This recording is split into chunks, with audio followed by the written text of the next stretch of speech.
Chord. Welcome everybody to the Existentialist Society in Melbourne, Australia. Existentialism is an umbrella term covering diverse and often conflicting schools of thought. Consequently, we are not agreed on who or what is an existentialist. We simply agree to disagree.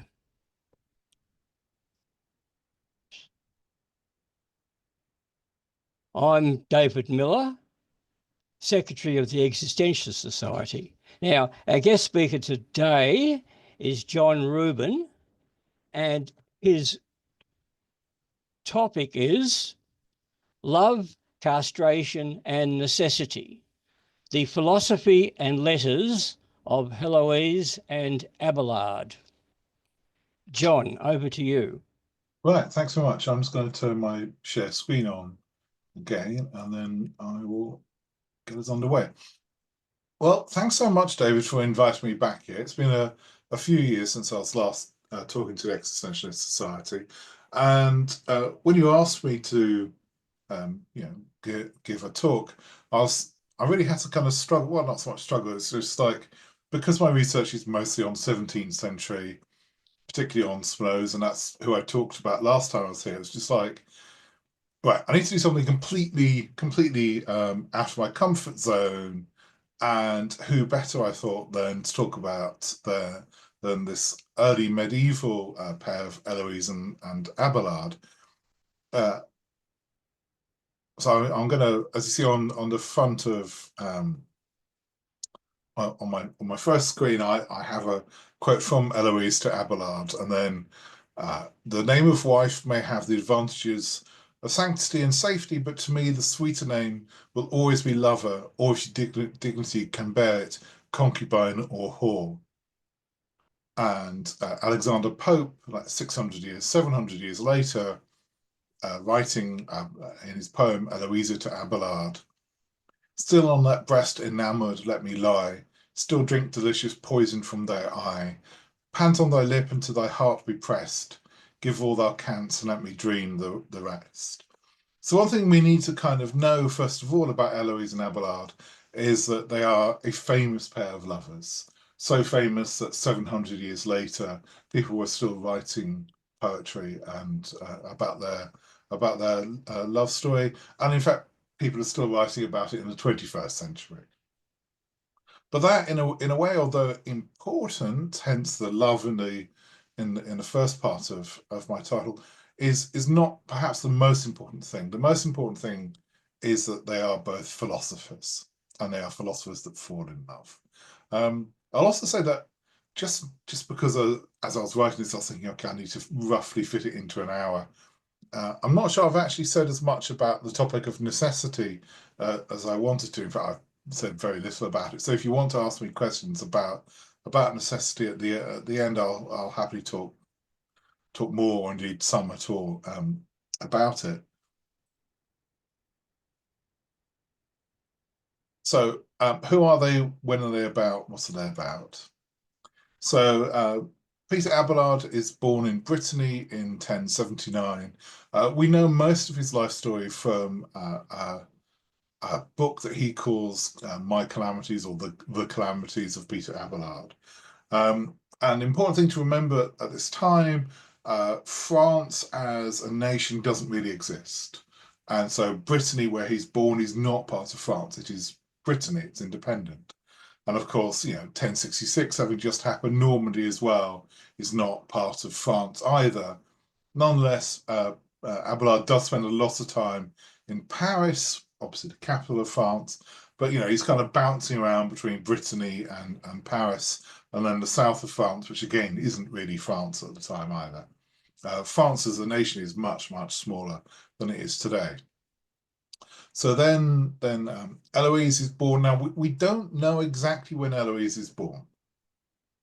And of course, I kind of have to recognize, I'll say a bit more about this in a few minutes, given that they have this affair, and they have an affair, as you can see, in 1116, the question of how old Heloise is, there's at least an 11-year, or there's about an 11-year gap, which is a bit squick, but not too bad. But obviously, if she's any younger than that, the whole thing starts to become a little bit unpleasant. So there's an awful lot of interest and debate about just how old or exactly when Heloise was born. And to us, we just do not know for certain. There is a tradition, I said I'll mention this in more detail in a minute, where she's considerably younger, as in born more like 1100. Fortunately, that doesn't seem to be the case. So anyway, so Heloise is born about 1090, so there's about a 10 or 11-year gap. So Abelard, he studies philosophy, and at that time, philosophy was primarily focused on logic, Aristotle's logic in particular. Now, Aristotle obviously writing Greek 400 years BC, so 1500 years before Abelard's writing, and Europe at the time doesn't have access to all of Aristotle's work. And this is, very important to remember that, you can call Abelard an Aristotelian to some degree, but what he really is an Aristotelian only with regard to Aristotle's logic, because it's only the logical text of Aristotle that Europe, Western Europe at least, has in translation. In fact, I'm not even sure they really have the Greek either. I think so. Or Aristotle is preserved by the Islamic nations. So of course, he's read and talked about in great detail in Spain, North Africa, Iran, all the way through to Persia, and of course, famously after the fall of Constantinople, a lot of these texts come into the European West. Although Aristotle as a whole is translated he's almost completely translated by the end of the 13th century, so about another 100 and 150 years after Abelard. So Heloise, Heloise is famous within Europe apparently as being a young woman of exceptional learning. And at some point around 1116, her uncle asks Abelard to become her tutor. So 1116, Abelard starts to lodge in the house of Fulbert, who's Heloise's uncle, and they begin an affair. And affairs, unsurprisingly, ends up with her becoming pregnant, and they have a son called Astrolabe. I'm not exactly sure what happens to him in the end, but I'm sure you can find out pretty easily. So she gets pregnant. Abelard proposes they get married. I'm going to say a lot more about that because, really interestingly, Heloise is absolutely against the idea that they get married initially, which is, if you think about sort of what does I want to stress is just how different the attitudes are to what we will think of as, say, a Victorian time, where obviously, if a woman falls pregnant, then she's desperate to get married. Heloise is absolutely no. This has nothing to do with what I want. But eventually Abelard persuades her. They get married, but that doesn't actually make her family at all happy. And Fulbert and some of his servants basically grab Abelard and castrate him. After that, that kind of puts a mocker on the wedding. After that, Heloise becomes a nun at convent of Saint Marie, and Abelard becomes a monk at Saint Denis. A few years later, Abelard returns yet again to Paris. Abelard's story is basically he comes to Paris, he becomes a master, a teacher. He's incredibly popular, he's incredibly famous, very well known, attracts loads of students, and then basically for reasons of professional jealousy and sometimes for philosophical reasons and sometimes for theological reasons, he gets attacked by the other masters of philosophy in Paris and he gets kicked out. And then he runs away and then he'll come back and the same thing will happen. Happens at least like 3 times. He gets kicked out, runs away, comes back, gets kicked out, runs away. And so, as I said, so in 1119 he resumes teaching, and then 2 years later his theology is condemned and burned. We don't, as far as I'm aware, we don't have an extant copy of his theology anymore, because it was, as I said, very thoroughly condemned and burned. He flees Paris again for Provence. He founds a new hermitage called the Paraclete. He starts teaching again. He then becomes abbot at a place called St. Gildas of Rheims in Brittany. When he talks about this a lot in the text called the Calamities, basically the monks will hate him and try to kill him fairly regularly. Heloise and her nuns get kicked out in 1129 from their first convent. Abelard gives them Paraclete. And then the nuns get taken under papal protection. 1132, Abelard writes the Calamities, which is basically the history of his life up till then. And then they start writing the famous letters. They actually only exchanged 7 letters. Basically, so Abelard writes the Calamities. Heloise writes a letter to him, basically saying, "Oi, why haven't I heard from you recently?" I paraphrase. He writes back, and then exchange letters, and eventually, in the last of the letters, Heloise writes to him asking Abelard to give advice on how to run a convent, which he does. And then a few years later, he returns to Paris yet again. Unsurprisingly, he gets in trouble yet again, and he's accused of heresy by Bernard of Clairvaux. He's sentenced, I love this, to perpetual silence. Nothing more horrific could have happened to Abelard, but sensibly he runs away again. He's taken under the protection of Peter the Venerable at the monastery at Cluny, and then 2 years later he dies. And then about 20 years after that, Heloise dies as well. And so that's kind of that's a very brief kind of overview of their life. So to summarize, we have Abelard, as I said, brilliant teacher, brilliant logician. He's possibly one of the greatest logicians in Europe since Aristotle. Then Heloise, as I said, even as a young woman, she's famed as one of the most learned and brilliant women in Europe. He becomes a teacher, they fall for each other, she gets pregnant, they get married, he gets castrated, she becomes a nun, he becomes a monk, and he continues being both terrible and brilliant, and then eventually dies. So that's kind of their life. So this is a quote from a recent book on Heloise and Abelard. I thought I kind of had to kind of go over this a bit more because I said like the level of squick over the age gap really matters a lot, whether she's 17 when they have an affair, or whether she's 27. Like that, that's a big and important difference. So this is from a recent book of about 10 years ago. Heloise was the brilliant niece of Fulbert, a canon of the Cathedral of Notre Dame. She enjoyed a great reputation for her knowledge of letters, making her very famous throughout the kingdom, which is a quote from Peter the Venerable. Peter the Venerable confirms what Abelard has to say about the extent of her reputation in a letter that he wrote to her sometime after Abelard's death in 1142. Although passing over the circumstances behind her entry into monastic life. It's hilarious, the letter.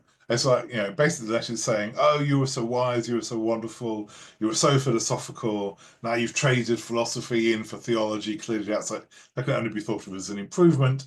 That's almost certainly not what Heloise either thought was true or thought she was doing. And I'll be saying more about that later as well. And the fact that the reason she becomes a nun is that she got pregnant, had a kid, and then her wannabe husband got castrated. Peter is just like blithely silent over that. It's hilarious. Peter implies that she must have been at least the same age as himself, if not slightly older. The tradition, and this is the important bit, the tradition that she was born in 1100 and thus was only a teenager when she met Abelard is a pious fabrication from the 17th century without any firm foundation. And I have to say, I read this and it's just like, well, okay, that's a relief. But on the other hand, why would her be being 17 be a pious fabrication? That sounds worse. I mean, it says an awful lot about the sexual mores of the 17th century, I feel, that it's better that she was 17 than 27. But yeah, moving on. So she's at somewhere in her 20s when they begin an affair. So he's older than her, but he's not kind of squickily older than her. And important is that she was renowned for her learning. That's why Abelard was asked to be her tutor. So what do we know? What do we actually know? We know, or we think we know at least, much more about Abelard's life than of Heloise's. And I say one of the main sources of this is indeed his letter, My Calamities. But we can reconstruct something of what Heloise believed from her letters to him. And I like to summarize the difference between them like this. Heloise was concerned with how to live right.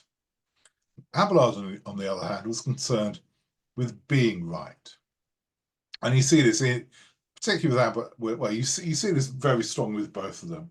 Abelard, as I say, was a hugely confrontational teacher. He was obsessed. Like I said, he was obsessed with being right.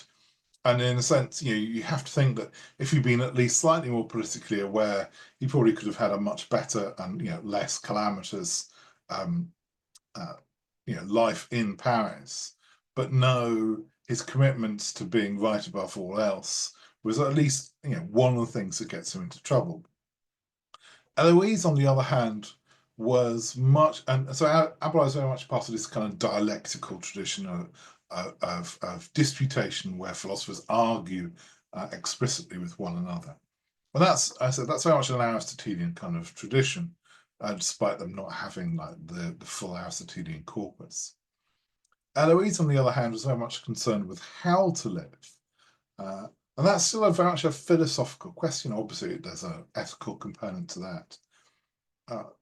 But what really is the difference, I think, is that Heloise is coming out of a much more Stoic tradition of philosophy. And in early medieval and really all the way through the medieval Western Europe, because so many of the key Stoics were Roman, they had the Latin texts. So, for instance, so one of the things we can know is that whatever Abelard's kind of ethical background was, it couldn't have been Aristotelian. So for instance, this is why I strongly suspect there's very little discussion of the problem of friendship, or there's certainly nothing resembling an Aristotelian discussion of friendship within Abelard's ethical writings. Why not? Because he hadn't read it. Like the Nicomachean Ethics had not made it back into Western Europe in a version that they could read until, like I said, at least 150 years later. On the other hand, Seneca, Cicero, Cato, these great Stoic figures from the Roman Empire, obviously all writing in Latin, and their writings were everywhere in Western Europe in the Middle Ages. There's a lovely idea that Stoicism is everywhere, and in a sense, therefore, nowhere. Nobody ever necessarily addresses it explicitly, but everybody understands what it means to live as a Stoic. So Heloise, in fact, therefore, we could say is a Stoic, whereas Abelard is a dialectician. So there's philosophy and there's philosophy as a way of life.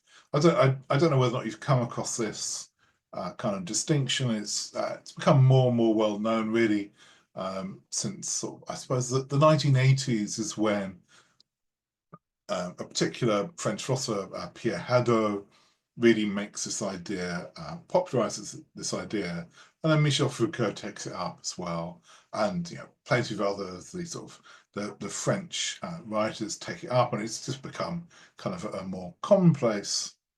That there's a notion of philosophy, because there's kind of I've always liked the Sallust kind of definition of philosophy is the attempt to understand how things in the most general sense hang together in the most general sense. But there's also an equally ancient concept of philosophy, where philosophy is primarily concerned with how to live and what kind of life one should live. And Abelard and Heloise, I'm saying, they personify each one of these two quite different traditions within philosophy. I mean, they are both philosophy. They're just kind of, an argument within philosophy about what philosophy primarily is concerned with. So Abelard inherits this early tradition of dialectics coming out of the Aristotelian logical works. So that's the prior and posterior analytics, the categories on interpretation. They're the major ones. Heloise, on the other hand, does live her philosophy. She lives it as if she were a Stoic sage.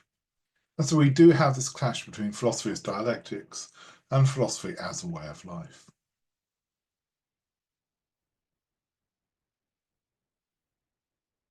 So this is a quote from Heloise's first letter to Abelard, and she's referencing this figure, Aspasia. So Heloise writes, "No man's real worth is measured by his property or power. Fortune belongs to one category of things and virtue to another.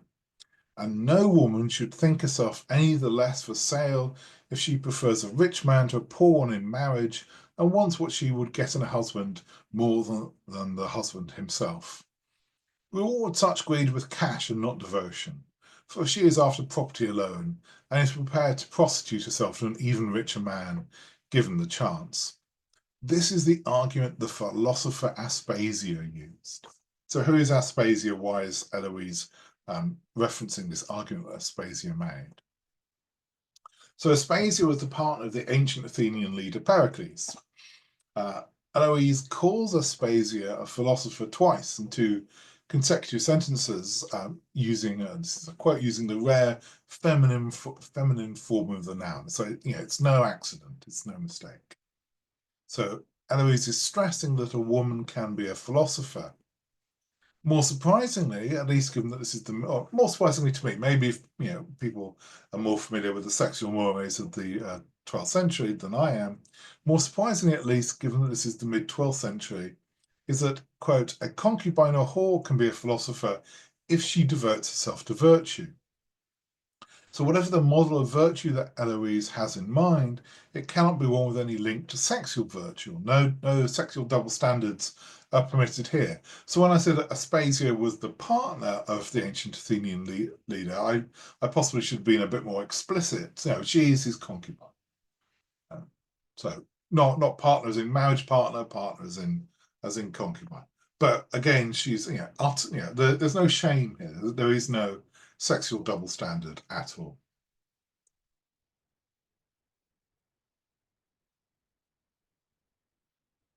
What matters for virtue is how you live, not who you sleep. Somebody's drawing red lines on my screen. What? Can you see these red lines? Whoever's drawing red Yes, lines. I'll see what I can do. Right, okay, they've gone. That's all right. Whoever's doing that, please don't do that. It's very distracting. All right, okay. So what is virtue? I was saying, Heloise, she's developing a thoroughly Stoic version of virtue.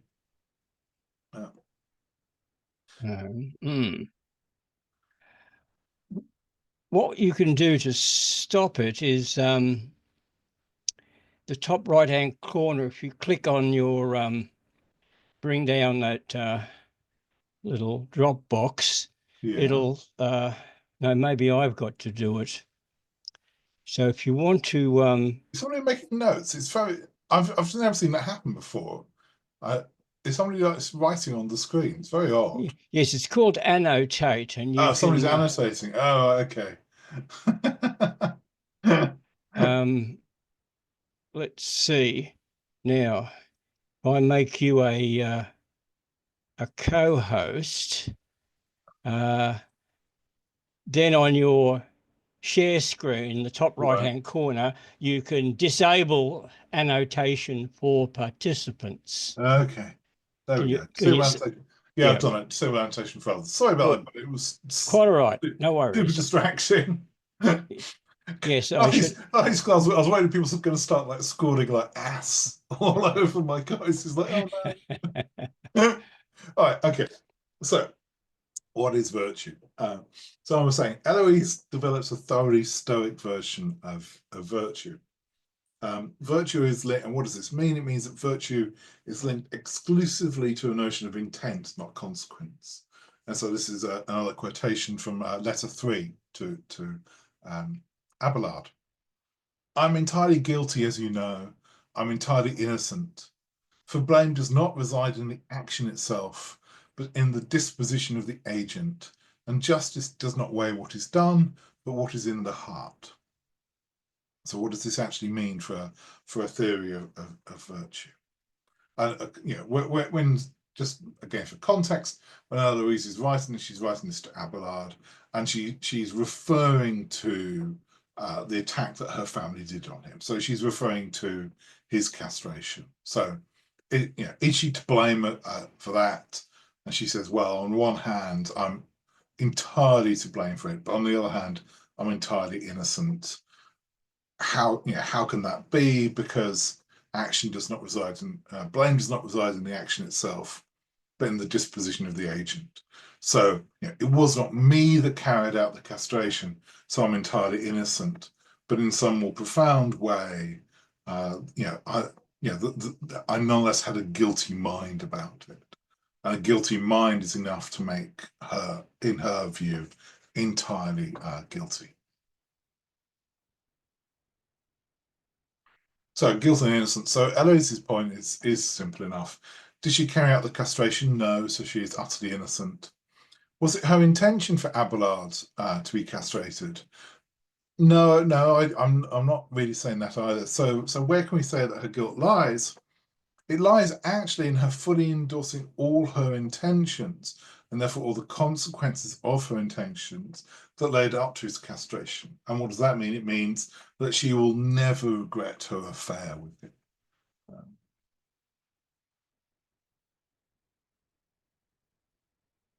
So Abelard takes up Heloise's views on vice and virtue in his own ethical work. So not actually in the letters that he writes to her.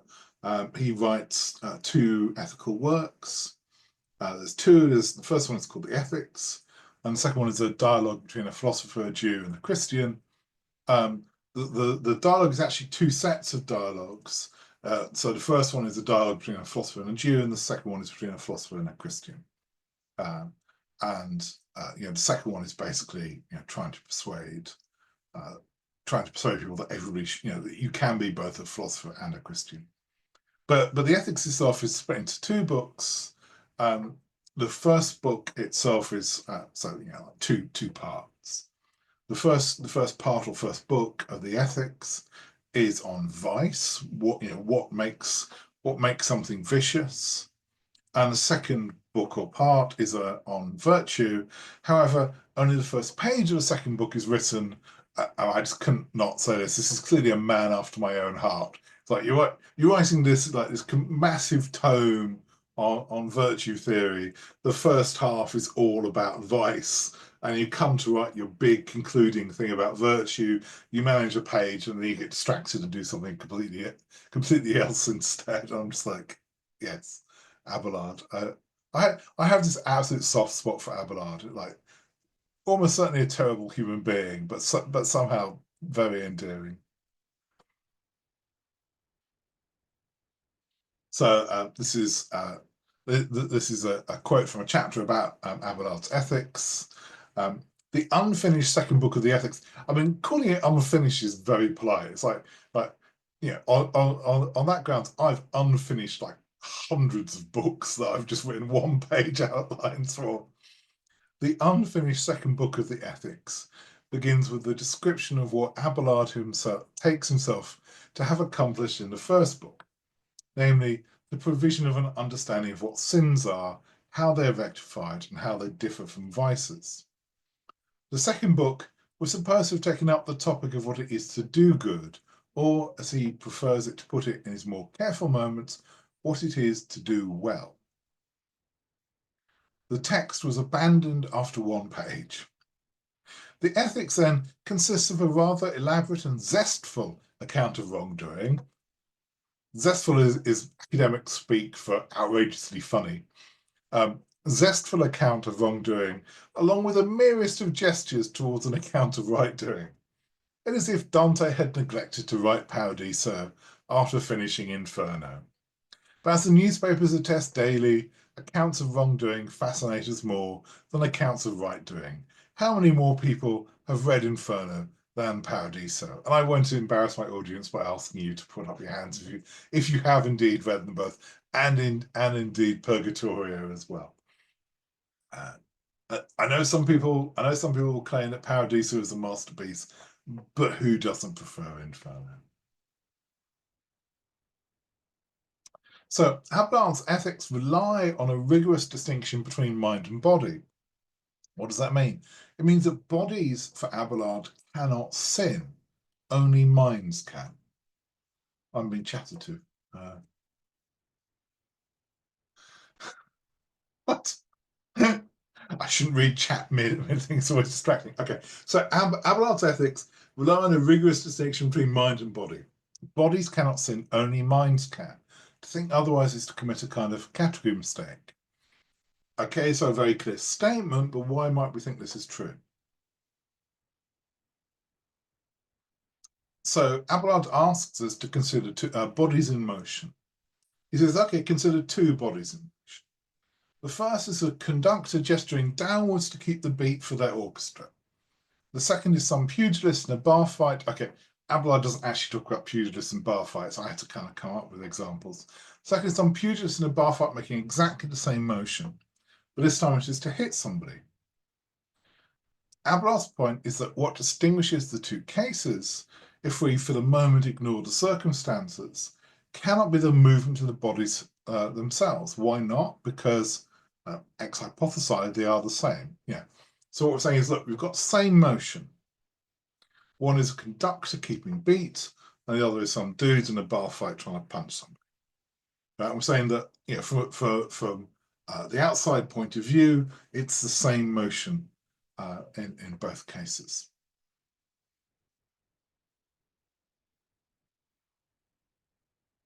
Now, we might reasonably object that surely the circumstances make all the difference here.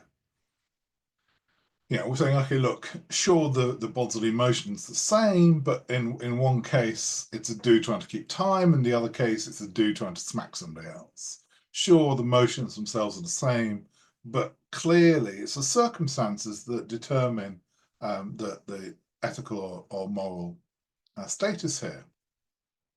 But Abelard's point really is that there's always an element of moral luck in circumstances.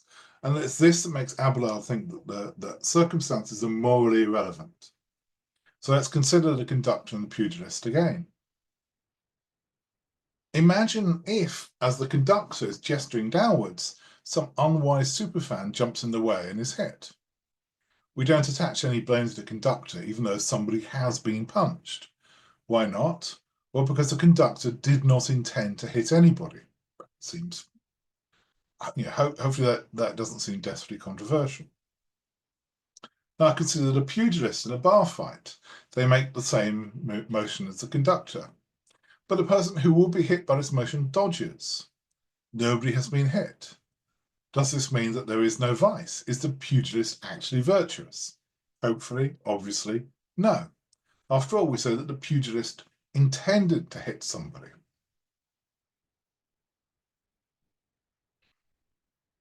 So bodies cannot sin. So we have these two scenarios where bodies make the same motions. We cannot assess them as to their outcomes because of moral luck.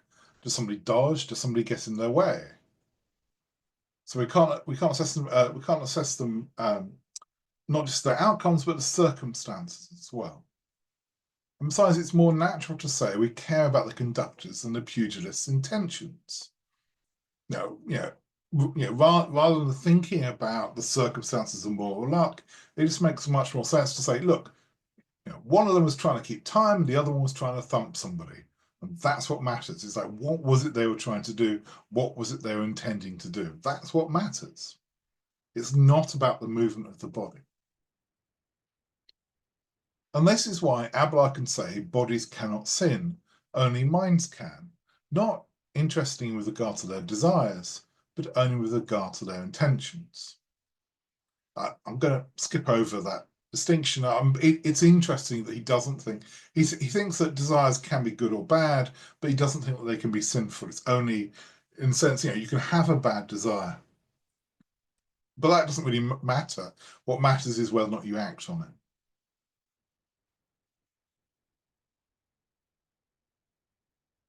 And so I can't, not include this little quote from Abelard's Calamities. And this is him reminiscing in a slightly astonishing manner about his time teaching Heloise. And he goes into the, he discusses their time together, over a number of pages.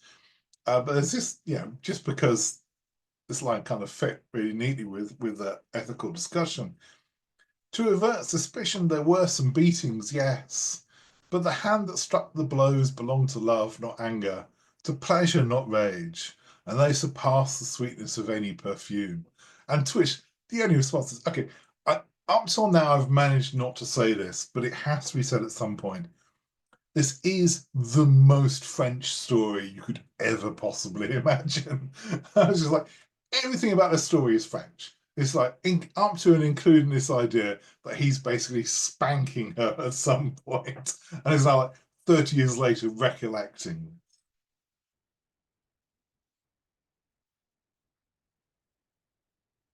So I said earlier that Heloise belongs herself as part of a philosophical tradition that takes the point of philosophy to be a kind of dramatic self-fashioning. Now, importantly, this notion of dramatic self-fashioning is not in a bad sense that we would say like dramatic in the sense of a drama queen, but dramatic in the sense of performative. You perform the person you wish to be. Fake it till you are it, if you like. And the letters that she writes to him are a crucial component of this mode of philosophizing.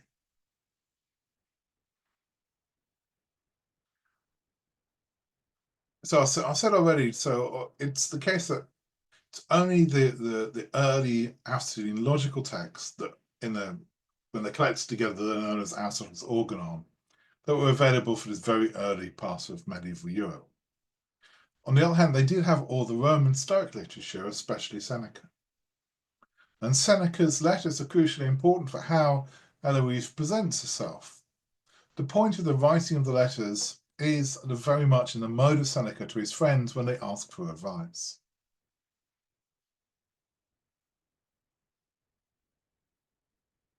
Crucially, and this remains true for many centuries, letters are not private in the way that we would think of a letter being private today. Not, of course, that anybody writes letters anymore.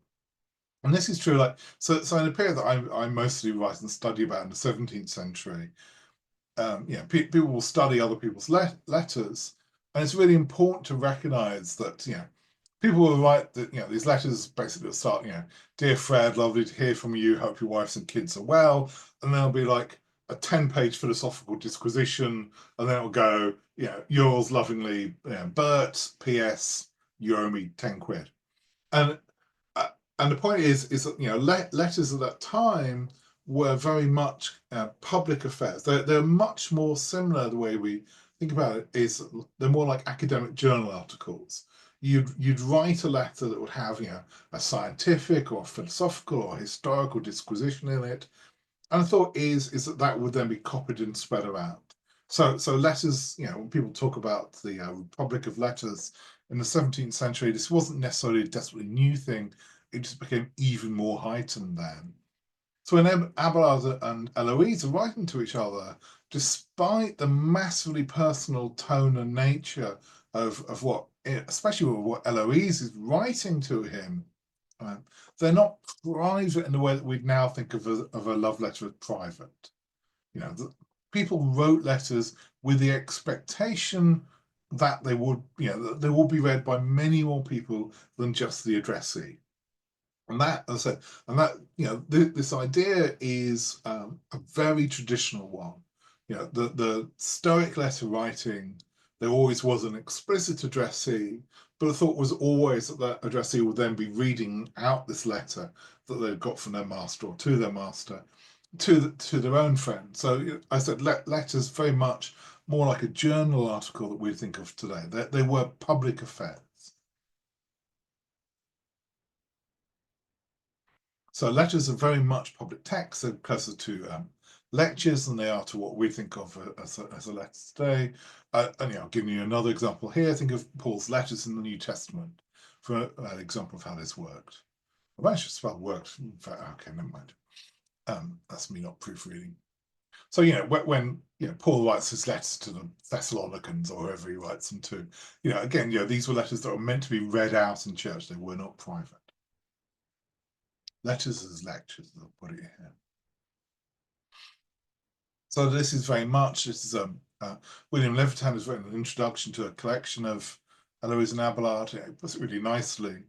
So in the tradition of the Latin literary epistle, a letter entails a double addressee. The individual specifically named, so Heloise or Abelard in this case, and the larger audience that will overhear. And that's not a surreptitious overhearing. Again, that needs to be made clear.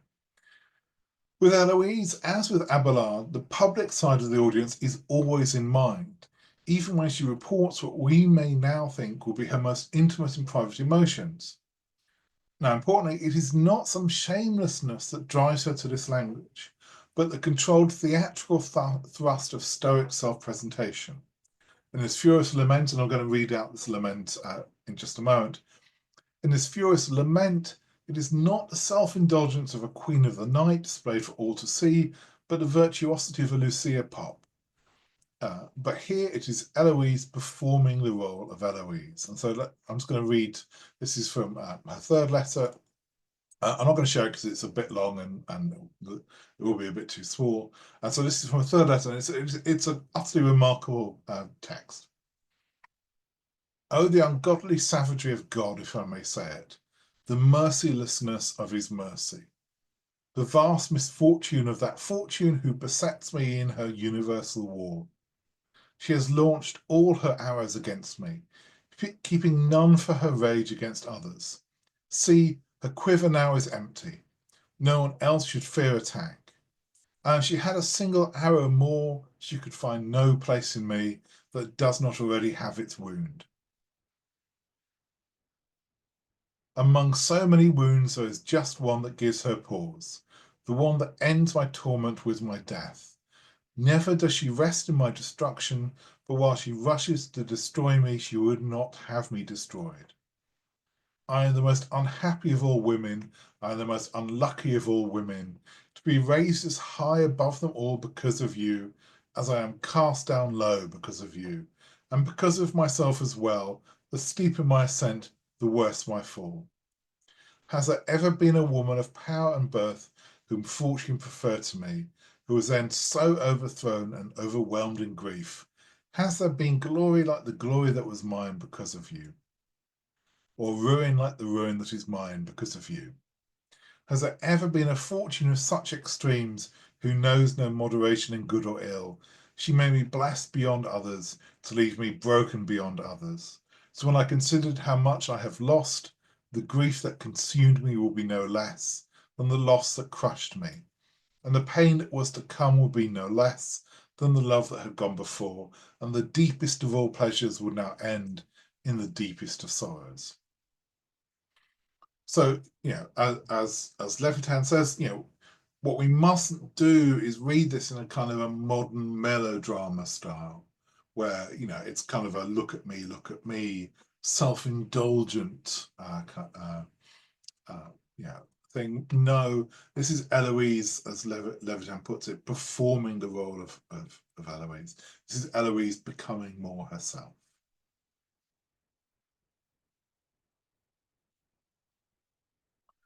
So the force of example often does more than words to stir our human passions or to still them. And that's the opening line from Abelard's The Calamities of Abelard, the history of his calamities. It's curious then, despite my early distinction between Abelard and Heloise, the former a dialectician, the latter a Stoic sage, there's Abelard who opens his calamities, which is a letter of consolation to a friend, not just as the consolation, which is very, I don't know if people are familiar with Boethius as the consolation of philosophy. Again, this is like early, I think it's 4th century text. Boethius, hugely important early Christian philosopher. He's the one who, in fact, is responsible for translating the Aristotle that Abelard is able to read into Latin. But he also importantly writes a text called The Consolation of Philosophy, which he writes in prison because, Christian, and it's very much about, doing philosophy is what allows us to know we are living the right kind of life. And living the right kind of life means that you do not care that you've been stuck in prison. And so, Abelard writes his calamities. It's unclear who his friend that he's trying to console is. Obviously, it comes to Heloise, and she thinks it's probably her. But it's unclear.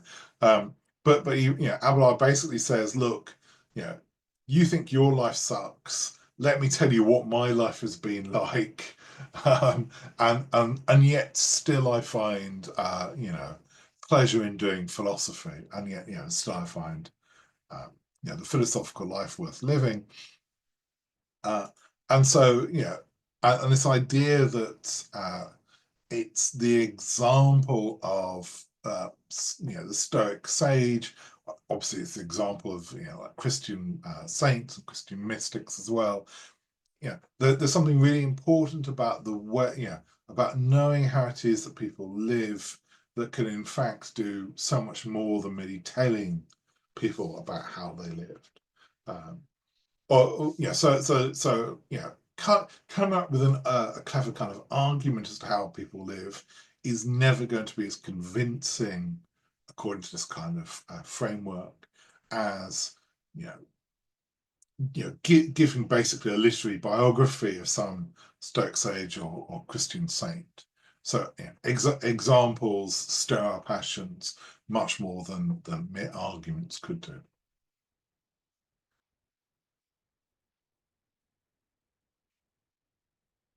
And this kind of claim you can find all throughout said Stoic philosophy, the Stoic manuals on philosophy as a way of life.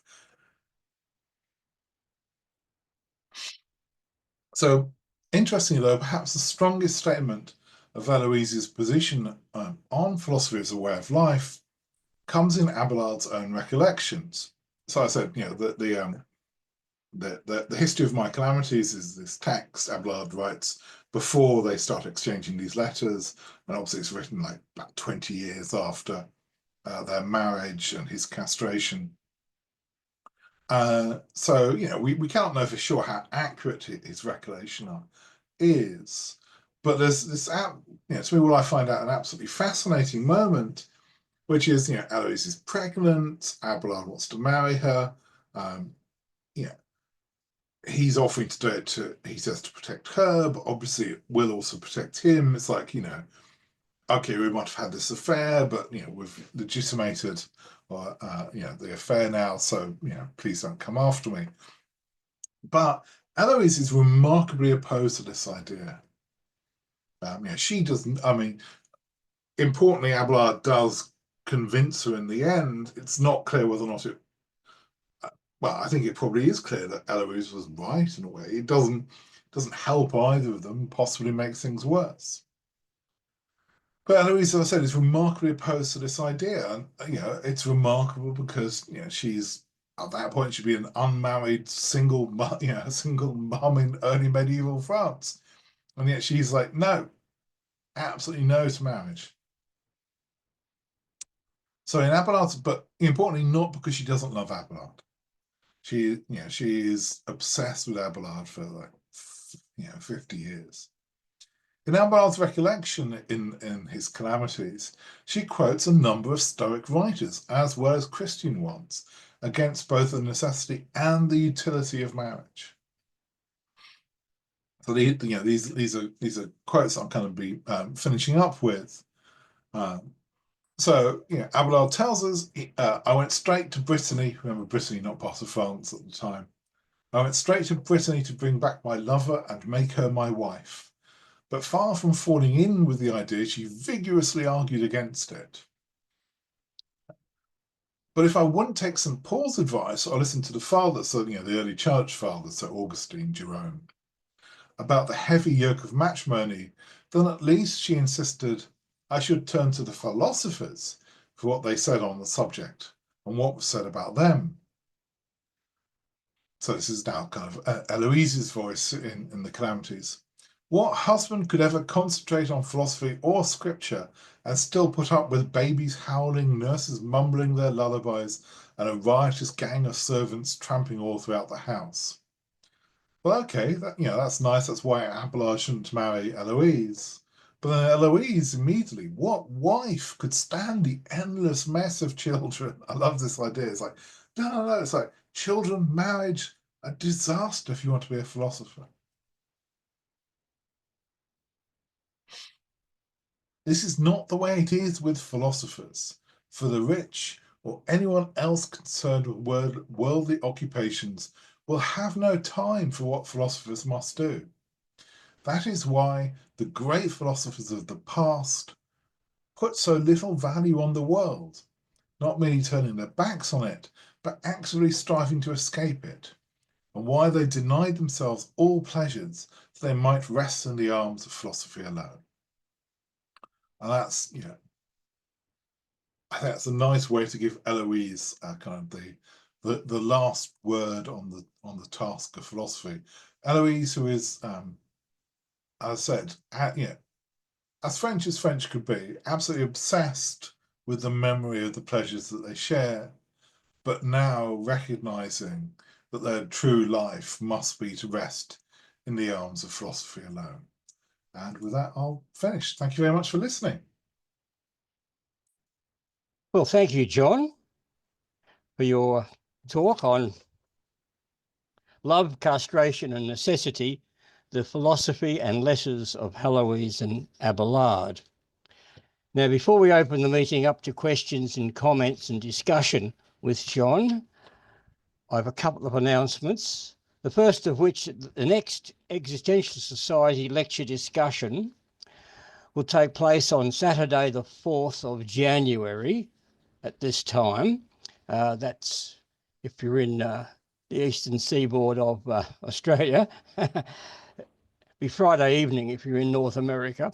And Richard Volpato is addressing us on renovating the analytics of rights and satisfactions. I'll repeat that. Renovating the analytics of rights and satisfactions. Now, the Existentialist Society has weekly meetups on Zoom at this time every Saturday afternoon. So if you want to see what their weekly topics are about, and it's other groups who provide the topics, I'll just put their URL in the chat. There, I've done it. That's the Existentialist Society's meetup page, and on that page you'll find the weekly events listed and other details, Zoom details and links, etc. And if you're not already a member of Meetup, Meetup will ask you to join, and it's easy and it's free. You just give them an email address and a name or pseudonym. Okay, so we'll now open the meeting up to questions, comments and discussion with John. Give me a minute. I'm just going to grab some more water. I'll be back in like 30 No worries. And we'll use the raised hand method so that we can get you to speak in turn. And you'll find the raised hand in the React icon at the bottom of the screen.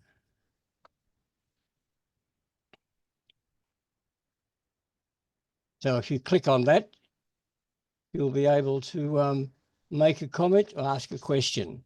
So Right, John, ask away, please. so John is now back. So Joe, go ahead.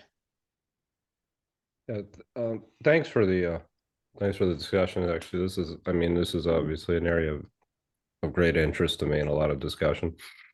The one aspect of it that I would actually have a quick question about was this idea of how moral luck kind of came into play and part of your topic, and where you said moral luck can't exactly describe what the intention, whether to throw the punch or to the intention to throw the punch or not throw the punch, or whether it connected or not, and how intention related to that. And the idea was essentially, isn't there this element of constitutive like luck, where it's a person's personality, whether or not to throw the punch at all, is part of kind of that entire process. So their ability to even to comprehend is part of that, kind of the process. So that's part of moral luck. So doesn't moral luck explain some of that in a way? Oh, right. I mean, Okay. you go back over the exact scenario Mhm. again really quickly for me. Yeah, sure. Okay. So it's a really tricky question. Right. Okay. So the point of moral luck. So what Abelard and Heloise are basically arguing is, look, they're saying, where does sin or vice lie? That's right. And they want to say, look, does it lie in the actions? So the things we are doing. And they both want to say, no, that can't be where we should be ascribing sin or vice to. Why not? Because from a kind of a completely third person, let's call it objective point of view, exactly the same action could be both vicious or virtuous, or indeed indifferent.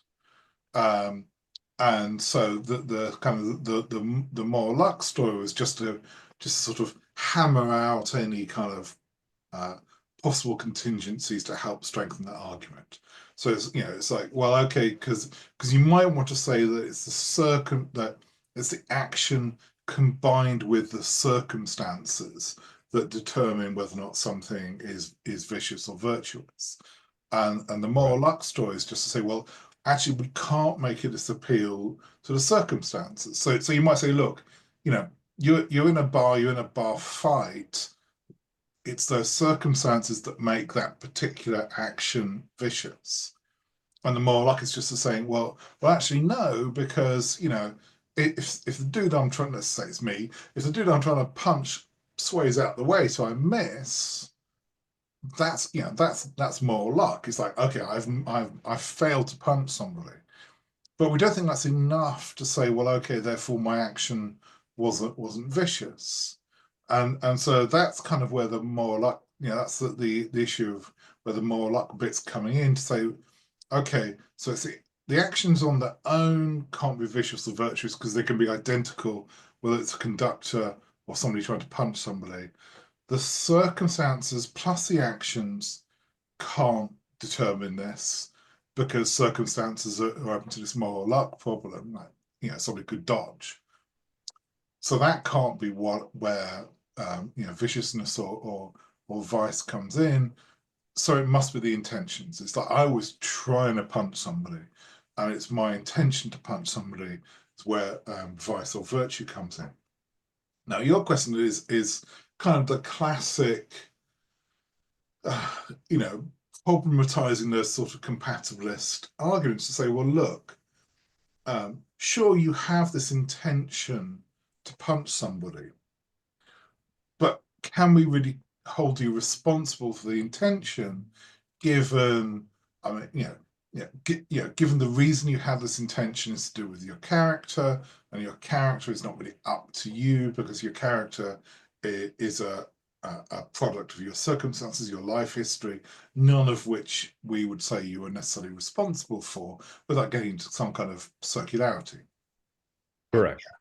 Yeah. So that's the problem.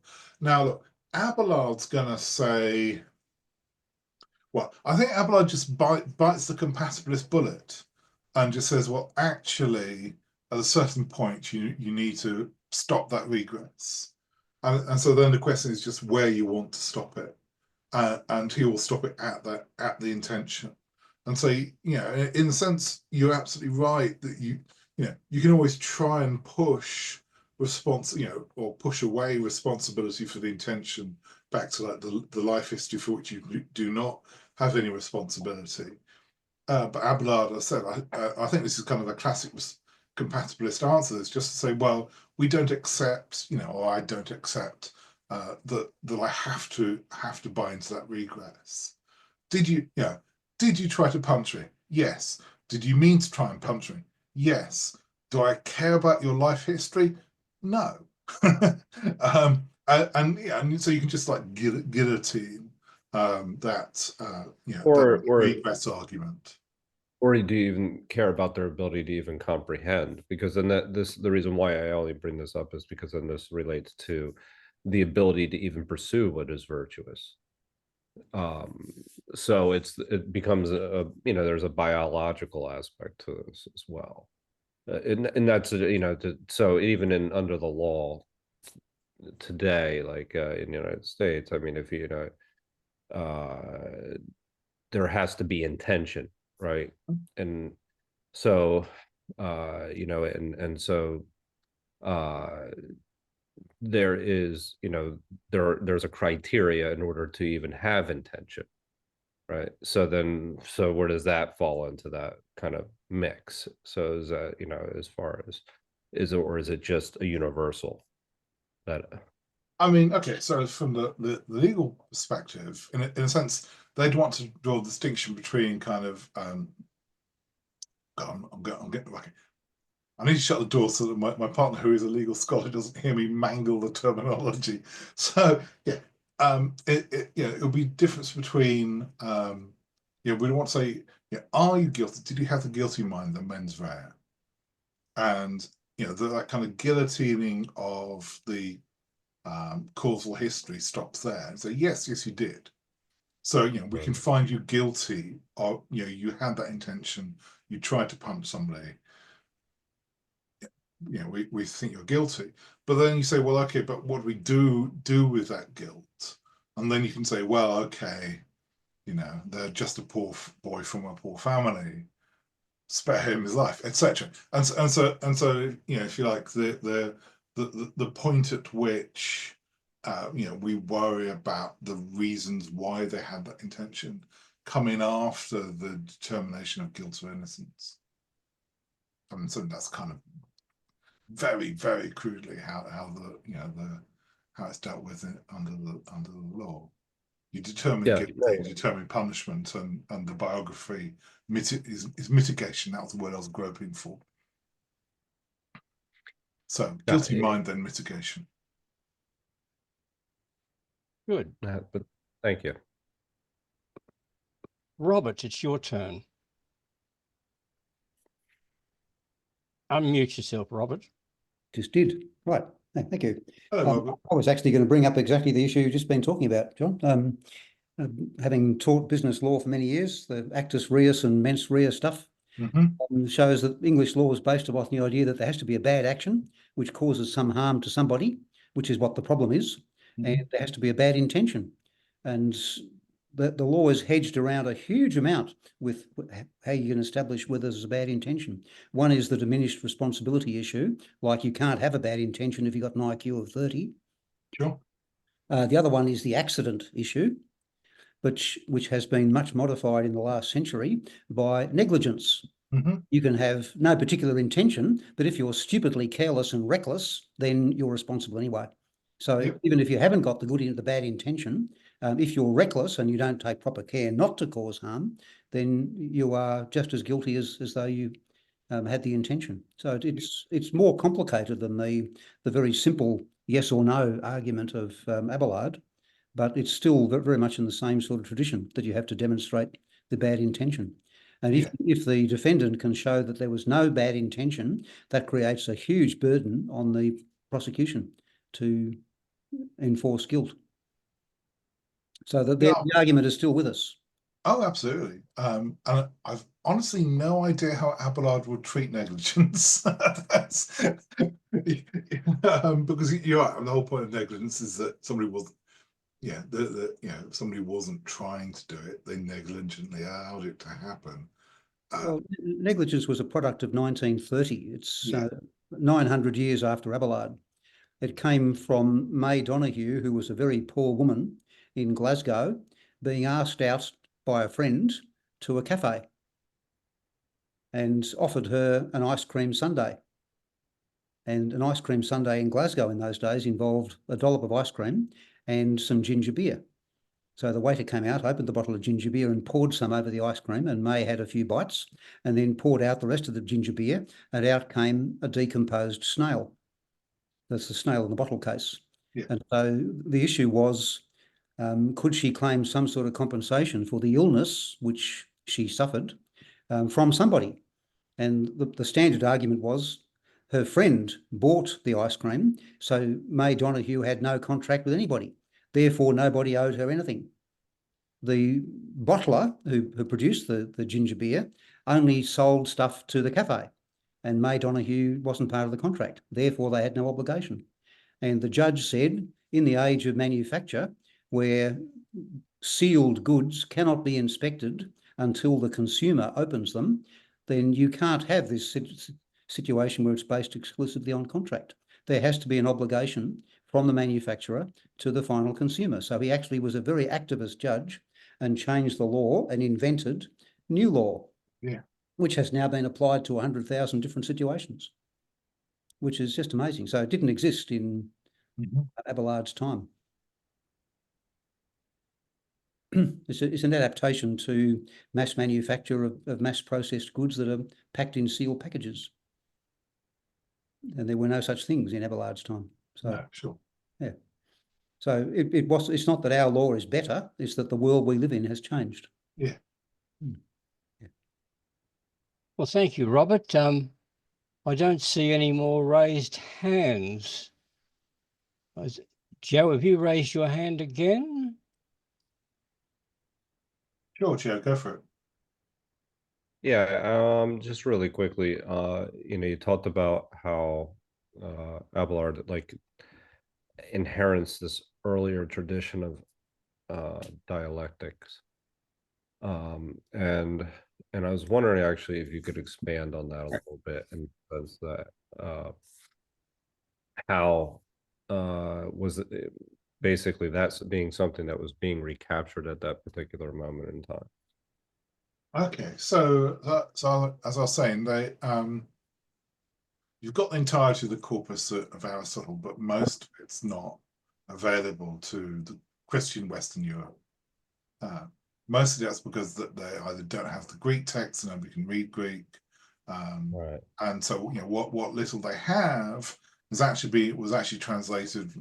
By this point, it's almost entirely the translations that Boethius did in the 4th century. I mean, and Aristotle is preserved, as I said, primarily by the Islamic philosophers, who are all crazy Aristotelians as well.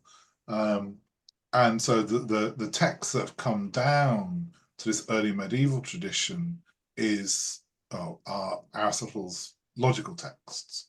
So it's the categories on interpretation and the prior and posterior analytics, and they're very much and dialectics is taken to be the art of argument. And so that's what these texts are trying to do. Oh, sorry, it includes the topics as well. And so that's what these texts are doing, is Aristotle explaining how you recognize an argument, how you construct an argument, how you win an argument. And so, I mean, the topics, for instance, topics here means, where do you start to look for, when you're presented with a thesis that you're trying to defend, so how is it that you go about trying to defend this thesis? And the topics is just a list of ideas that, you know, starting points for trying to defend a thesis. So, you know, what Abelard in particular gets into trouble for, though, is the debates, is debates from within these kind of ideas, particularly from the categories, about the notion of universals. Now, that obviously gets cashed out more and later when the metaphysics and the physics get translated. So you know, Aquinas being like one of the key figures that starts to talk about this. But the medievals worry about the problem of universals for like 600 years. And the problem of universals is like they've taken up this definition of a universal really from Boethius, which is, okay, so look, we've got a particular individual lion, and we think there's got to be something that makes it a lion. And, you know, that thing that makes a lion we call the species. Now, we don't want to be Platonic about this, so we don't think there's some what they'll call a transcendental form of lionness. Now, very confusingly, in this period, or really through to the early modern period, Platonists are called realists. I find this really does my head in, because normally when people talk about Plato today, they call him an idealist. And you don't think idealists are realists, because, you know, obviously the forms are ideas, literally the idol. And so Plato is the arch idealist, the forms are ideas. But because Plato also thinks that the ideas are real, they're not just figments or fictions, he's also the arch realist. And it's just like, okay, so Plato, realist and idealist, and these two things in fact imply one another. Aristotle famously just goes, bollocks to all that. That's can't be right. And so he says, well, okay, really, you know, whatever it is that makes a lion, the species essence, can't be something ideal in the way that Plato thinks about it. But nonetheless, he thinks it must be something real, but that's particular to every single lion. And the way that Boethius tries to cash this out, he says, well, look, a universal has to be common to all its particulars. So every lion has to be a lion. But also, and this is where it gets weird, every bit of the lion, so its toes, its mane, its nose, have to be equally lion-y. Right. And that's just saying, look, you know, if a lion's a lion, then all of the lion has to be a lion. And people go, well, okay, well, that sounds like a reasonable, you know, we understand why you're saying that, but that's also super weird. And so, you know, so yeah, we're not Plato, we don't think that the forms are real, but nonetheless, we want to have this concept of the universal that absolutely informs every bit of a particular member of the species and every other member simultaneously. And, you know, what Abelard's kind of responding to is like about 40 years of basically his immediate predecessors and teachers arguing about, can Boethius's definition of the universal be right? Like, how can we save Boethius? And one of the things that makes Abelard so important and notorious and gets him into so much trouble is he bites the bullet and just goes, look, Boethius is talking nonsense. And he says, look, we have these concepts of universals, but that's all they are, is they're concepts, they're words. And so he's what's called the first nominalist, which is, so it's literally from the Latin word for name, nomine, or word. And he says universals are just words. All there really is, so it's like the furniture of the world, to use a hackneyed phrase, only contains particular things. So there is nothing else to being a lion other than being a lion. And we don't have to worry about all the weird Boethian metaphysics to try and make universal something more real than that. And so, you know, for Abelard, all there are particulars. Now, this starts to get into trouble when he comes to talk about God, for reasons that we're not 100% clear about, because his theology gets burnt, but it's almost certainly something to do with that. And this also links to his notion around possibility and necessity, which like I said, I just didn't touch on at all. But I mean, it's weird because he's hugely important during his lifetime and for about a generation afterwards. And there are certain arguments that he destroys that never come back around the universal.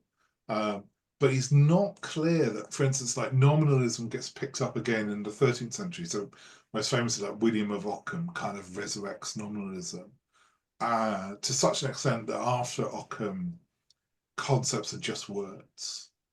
But it's not clear that Ockham, for instance, had ever read Abelard. It's not,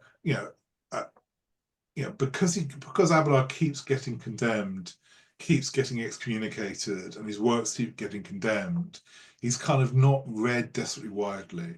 And so, so his works are preserved, but nonetheless, it's not, apart from like his immediate students, he doesn't have this long-lasting impact. But nonetheless, you can see important things like Ockham resurrecting a lot of the same kind of ideas that he had around the sectors of the relationship between the universal in particular.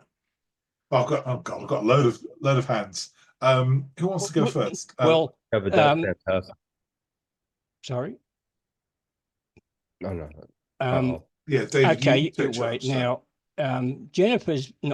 Catherine's been trying to raise her hand, so it's all right with Les. We'll get Catherine to be the next questioner.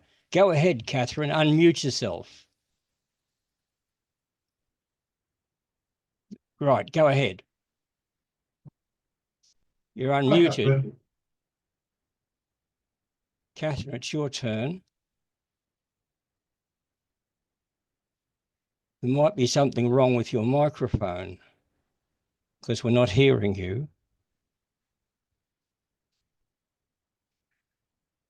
Well, perhaps we'll go to Les and wait for Catherine to get her microphone in working order.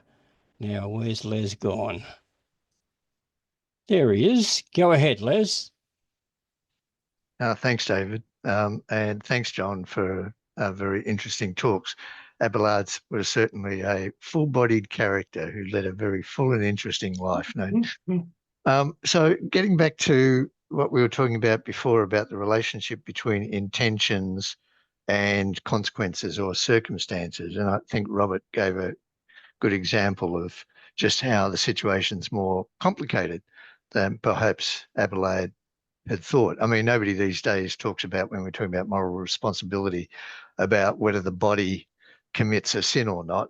It's all about moral praise and blame.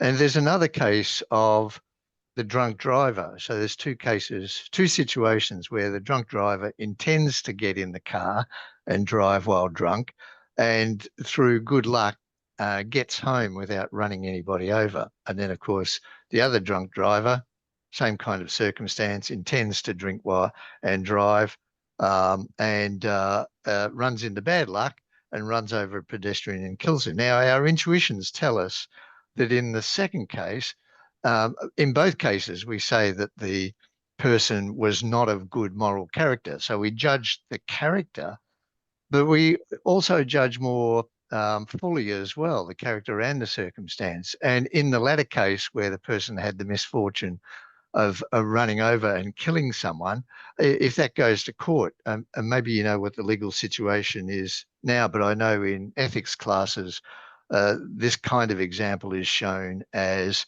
making us really think that there's more to moral praise and blame than just the intention. In this kind of case, it brings out that the consequences matter as well. So in the second case, where the driver actually runs somebody over, part of our intuitions tell us that in that case, the person would be more morally blameworthy and certainly would get a longer jail sentence, for example, than the former case where the person had the good luck of not killing someone. So I'm thinking what your thoughts are on those kinds of cases. Well, the thing is that moral intuitions is a very tricky idea, and I'd say that we make decisions, and look, you might not want to live in a world where we punish the lucky and the unlucky drunk driver equally. But I think Abelard would happily live in that world and just say, look, okay, you got home, you didn't kill anybody, but that was just luck, and we don't care about that. And so, in a sense, you know, and equally, you drove while drunk and you killed somebody. In a certain sense, we don't. I think Abelard would just be, we don't really care about that either. What your intention was to drive while drunk, and that's what we care about, and we punish you equivalently. Now you might go, but I don't agree with that. But this is where this problem around moral intuition kind of hits a wall, and Abelard would just be saying, yeah, but that's the moral framework that I think is correct now. And there's there just are kind of certain bedrock differences you can hit with these moral intuitions, and unfortunately I haven't had to run like an ethics 101 class for many years.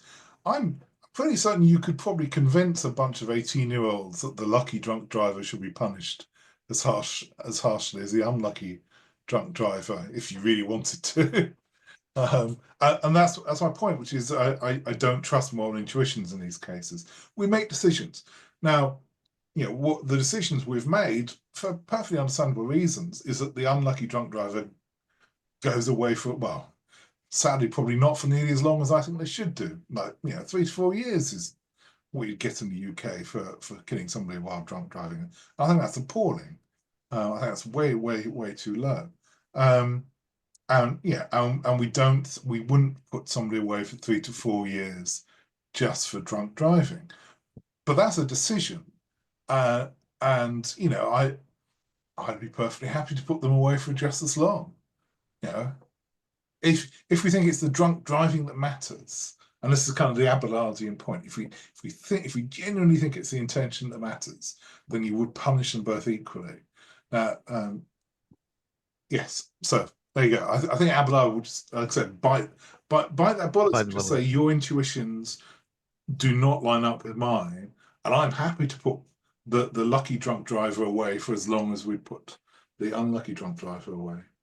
Both of them would be in jail for much longer.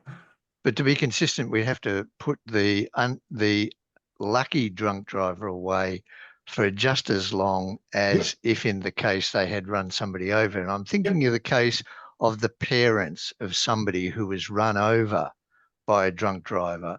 And I know, that's from a biased perspective because it's their child. Mm-hmm. But taking all things considered, all viewpoints, it's a viewpoint that we have to take into consideration. So the parents of the child or the person who died would want the seriousness of the punishment to reflect the actual consequences. So they wouldn't be happy with the person being locked up as if they had not run over their son or their daughter. And I think it's more complicated. So I still think it's a complicated question, but I take what you're saying about Abelard. He could just bite the bullet, but it does seem counterintuitive. I think for the reasons that I gave, I don't have the answer myself. No, but I'd say two things quickly. One, we probably shouldn't listen to the parents about these kind of things. But without wanting to go kind of all Athenian about it, the reason we have a justice system at all is precisely to remove the parents of grieving parents out of these considerations. We should decide what the right appropriate punishment is and stick to it. And secondly, it's like, why, because I think you can just reflect it back and just say, look, why? Sure, the unlucky drunk driver has now resulted in a tragedy, but why should we punish that more harshly? Or why should we or rather better, why should we punish the lucky one less harshly? And that to me seems just as wrong. It's like we shouldn't let luck determine the punishment for wrongdoing. But then I sound very Kantian. Thanks, John. Or indeed Christian, but which I am neither. to be clear. Thanks, John. Thank you, Robert. Robert, unmute. Yes, sir. A couple of preliminary comments, John. One on the drunk driving thing. Australia has had blood alcohol testing by the police to get alcoholics off the roads for about 60 years now. So for the first 60 or 70 years when cars got on the road, we didn't treat it as a problem. And then traffic became very, very dense and it became a really serious problem and we had to deal with it. The death rate in Victoria, where I live, got up to 1,200 per year in the 1960s. It's now down to just over 200. So we've actually taken driver's licenses off drunk drivers and made them attend drug rehabilitation courses, and it's largely dealt with the problem. So the problem is different. They haven't killed anybody. Some people who kill people while driving do so intentionally. They're just nasty people. So most of them do it inadvertently out of sheer accident or sheer bloody mindedness. But there's two problems there. One is the self-protection of the driver. And so we have crash helmets and seat belts and all that sort of stuff. So it's partly that kind of problem that we force people to protect themselves from harm. And also the blood alcohol testing. We force people to not expose other people to harm. But the kind of harm they cause is simply being on the road drunk, which makes them dangerous. As opposed to they have actually killed somebody, in which case we lock them up for years because they're very dangerous. The usual situation is they get caught going the wrong way down a one-way street because they're too drunk to notice the signs. The other thing about lions, our definition of lions these days is they've got lion DNA and they're the only things that make baby lions. So our idea of universals is radically different from Boethius's because our biology is different. Our biology now enables us to define a lion very simply. It's got lion DNA in it and it makes baby lions. Nothing else does.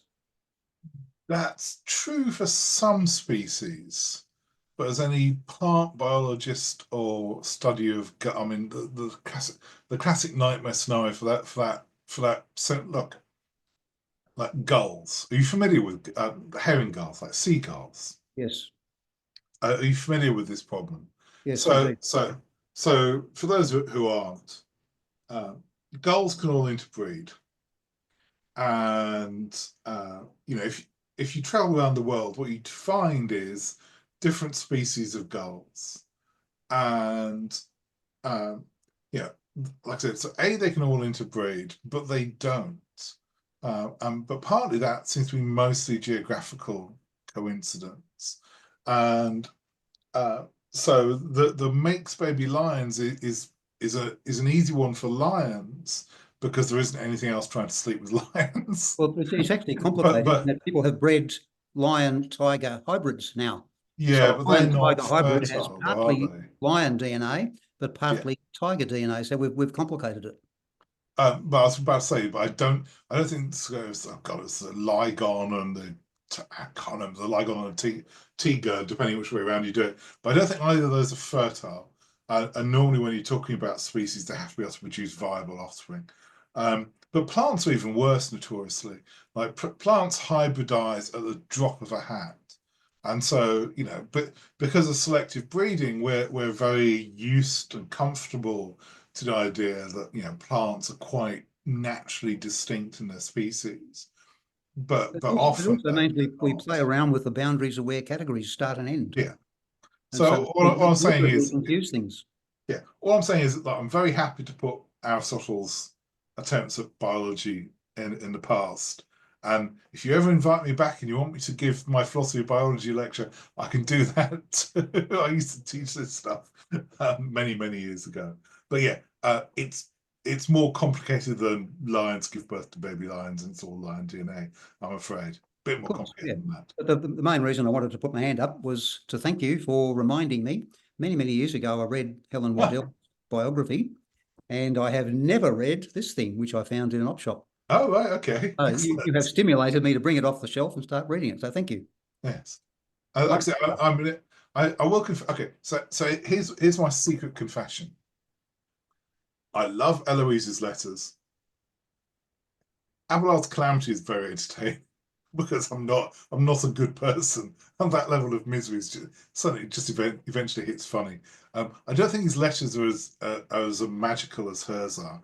But on the other hand, I do think like some of his, particularly the ethical and the kind of the logical texts of Abelard's are more interesting. Anyway, but yeah, read her letters; they're phenomenal. Yeah, lovely stuff. Thank you.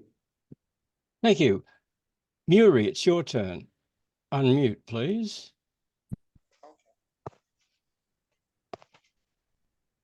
Okay. Thank you very much. Thank you so much for the presentation. This story of love and romance really speaks to me, especially since my wedding anniversary is coming up next week. To me, love is very beautiful when you are with the right partner. But I wonder if it was fair and just that Abelard and Heloise suffered so much. And my question is, did God plan their pain, or was it just bad luck? Because I noticed from this story that Heloise seemed to love more and sacrifice more than Abelard. And in the story somewhere, I read that she was pregnant and she had a son, actually. What kind of life would that son had lived if the parent had been together to live together as a couple to raise and nurture him? And also, the last question, would things have been different for these two people if they lived into this world where personal choices are less restricted by societal and religious norms? Thank you. So I didn't quite catch that out. So there are a series of questions. Firstly, I generally don't know what happens to Abelard, Astrolabe. I should look him up at some point, but that wasn't really what I was interested in either. And there was a question about what was it fated for them to be unhappy? Yeah. Okay. Yeah. Well, I'm gonna mute you again because we're getting some bad feedback. Was it fated? Okay. This is almost certainly what Abelard gets in trouble for. Now, it's still is a question, I suppose, but it's a big problem, throughout kind of early Christian all the way up to like Kant, basically.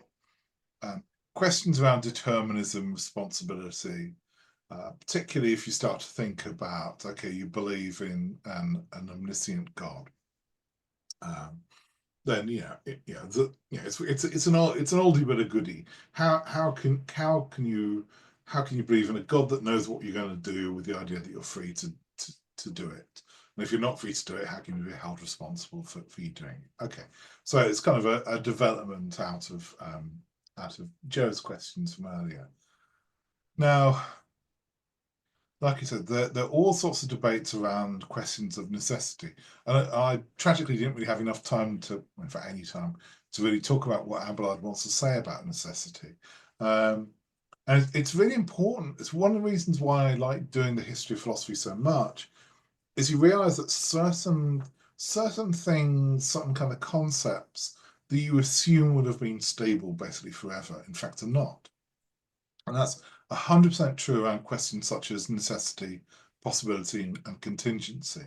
People have been arguing just what we should mean by them ever really since Plato, since Aristotle, and no doubt people still are arguing over them, despite the best attempts of modal logicians to kind of nail it all down. And Abelard has some particular theses about necessity and possibility. So, which again are tied to his interest in logic and concepts. And so what, one of the things that he's really careful about is to distinguish between things being possible because of the state of the world and things being possible because of the agent. And we'd probably want to distinguish that between like event possibility and power possibility, roughly is how we think about it now. So there's a classic question to help kind of cash this out. It's like, is it possible that Socrates could be a bishop? And people are asking that in the 11th century, 12th century, when obviously Socrates is very dead by this point, and yet they want to have this kind of present tense statement. Is it possible that Socrates is a bishop? Now we might just say no, because he's dead.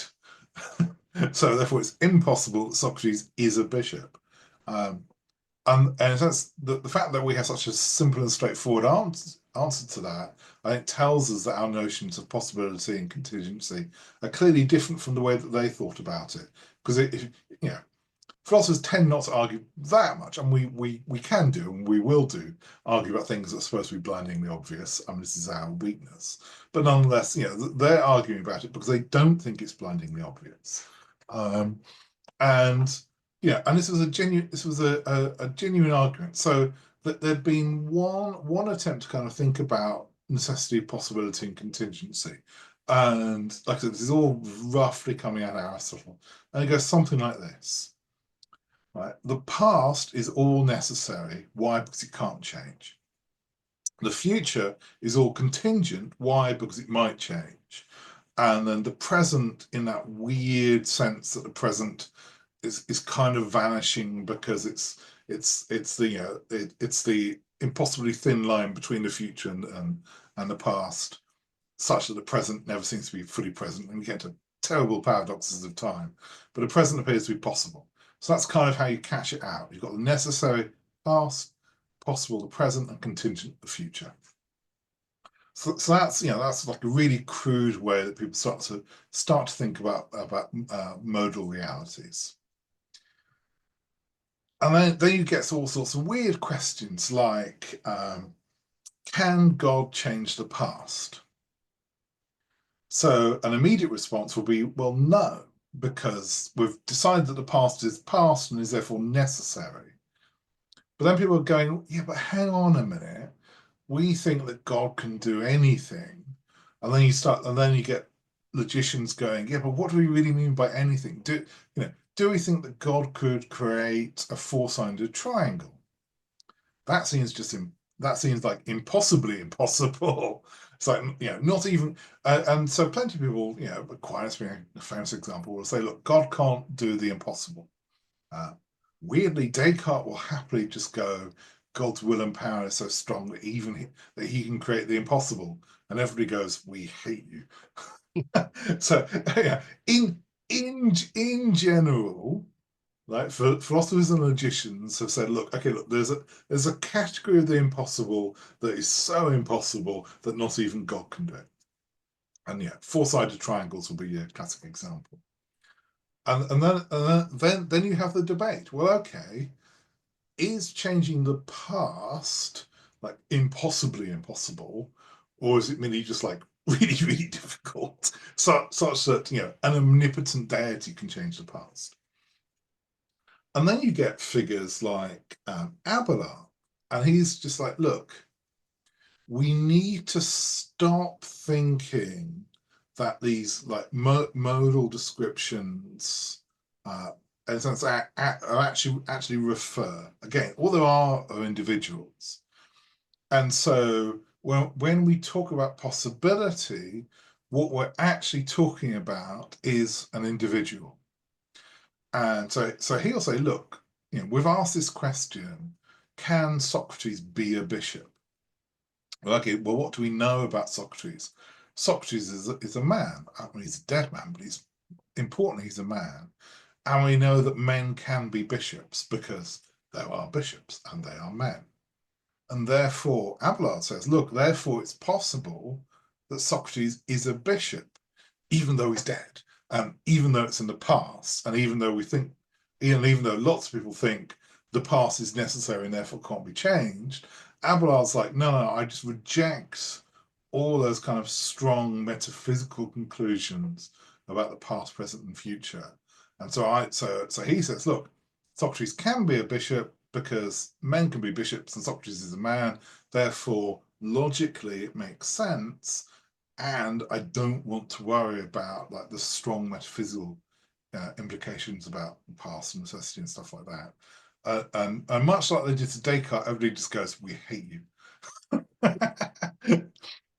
So this is a very long-winded way of failing to answer the question. It's like, was it fated? Well, that depends like on which kind of logical camp around questions of necessity, contingency, and possibility you want to fall on. And my answer is that really depends which philosopher you're listening to. So someone like Abelard would probably say, no, there's no such thing as fate in the way that you think there is. That's a bad form of modal realism.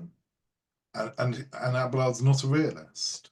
He's a nominalist. It's just words about how the rules of the language games that we've decided to accept that have no implications about the world. And therefore we don't claim that there is such a thing as fate. So there you go. Abelard would say, no, it wasn't fated. Very quickly, there was a famous bumper sticker from the 60s. I know that because I was reading an introduction. And it just says, Heloise loved Abelard more than Abelard loved Heloise. So people have been fighting forever about whose love for whom was greater, I'm afraid. I have some sympathy. I have some sympathy for the claim that she loved him more. Anyway. Somebody else can ask an impossible question that I will attempt to answer, possibly. Joe, go ahead. I really appreciated that last answer. I mean, because I got a little bit lost in the notes that I was taking there. So I very much appreciate the time and that you're giving us here this evening. Really quickly, just thinking about terms of how we were talking about things in terms of consequences, and what maybe Abelard would say in the sense that there are the consequences and how we judge them, right? But when we're talking about personal philosophies, then you're looking at it from what you can control, right? So you go back to this Epictetus type of approach towards the Stoic approach, where what is up to us and what is not up to us, right? So then that's so as a personal philosophy, that would only make sense, correct? Because then you wouldn't really be worried so much about the outcomes. Now you judge the outcomes, obviously, based off of a drunk driver or things that we were just talking about. But when we're just talking about adopting a personal philosophy, would it be what would Abelard say to a consequentialist versus say a Stoic? Oh God. Okay. So yeah. So the Epictetus thing. There are things that are up to us and things that are not. And he famously says, look, the only things that are up to us is the way we feel about what's happening to us.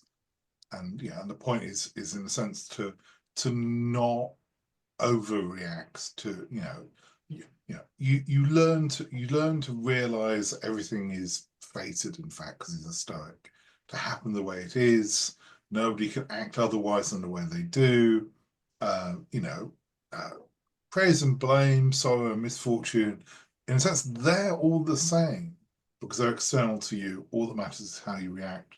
And the good Stoic sage doesn't let them trouble him. So he has apatheia without passion. So he reacts reasonably and responsibly at all times.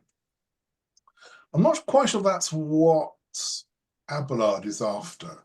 So I mean, I'm not even sure. I mean, particularly given the way that Heloise writes, I'm not even sure that Heloise is after apatheia. She's certainly after virtue and reason. That's true, but I can't think of anybody less apathetic, and more committed to a form of sensual love than Heloise. So very French. So, and again, so I don't think, so Heloise definitely not Stoic in that apatheia tradition, is Stoic in the sense of what philosophy is about how to live, not necessarily just these kind of dialectical problems around modality, necessity, and that kind of thing. Abelard.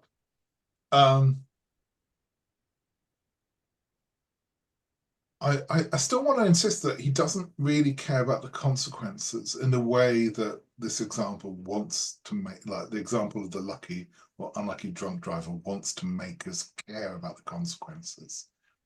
I just don't think he does. And yeah, because you might say, well, isn't that like an overly individualistic ethics?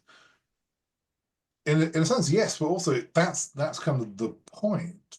And also remember, it does, in a sense, it does hold people to a very high standard. It's saying, we don't care if you're lucky. After all, it's saying we don't care if you're lucky. We care about what you intended. And so if you intended to drive home while drunk, we don't care that you're lucky. We're going to punish you severely. And if you're unlucky, we still punish you severely, but we don't punish you more severely. So it's like, we set our decisions before the consequences, and then we follow through on that. Yeah, so I think that's, yeah, like I said, I just do think he's consistent. And I think you can be consistent. You just might not like the consequences, ironically, of that consistency. Les, it's your turn. Thanks. So continuing on with this question about the relationship between intentions and morally praising and blaming a mind, I'm thinking, so I think one problem is whether you praise or blame a particular person sometimes depends on how you describe the intention. So one example is someone who, a man gives to charity, and in the one case, he gives to charity because he genuinely cares about the people that are being helped. But in the other case, he gives to charity because he wants to impress his girlfriend. Mm-hmm. Now, in the first case where he gives to charity because he cares about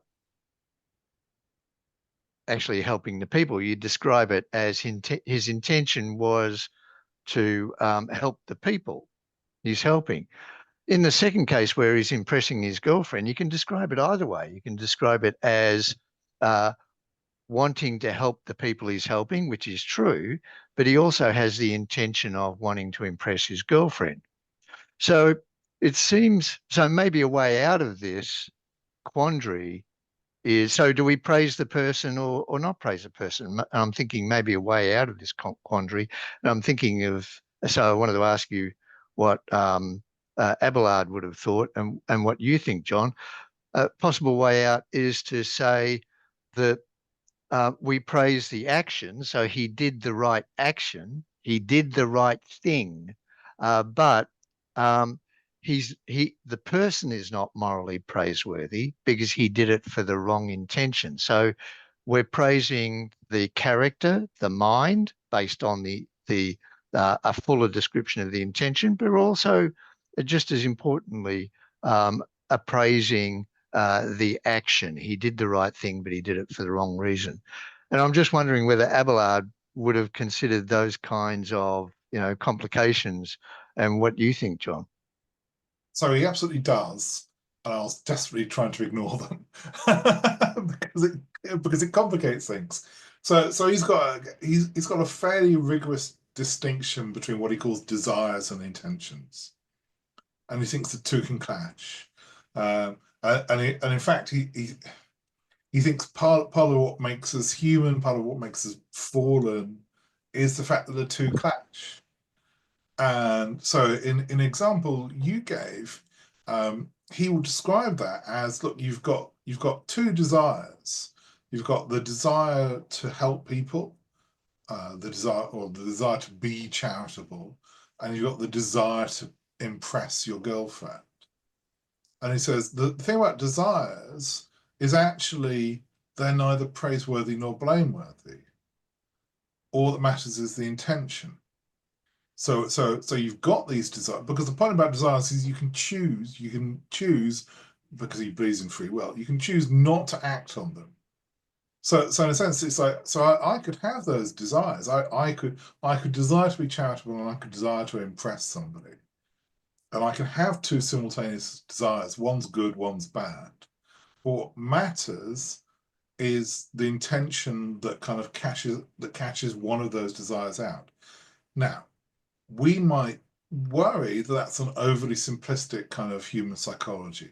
We might, particularly kind of like a post-Freudian nightmare, we might worry that people are just complicated and that you might not be able to to actually work out which desire was which one did you act on.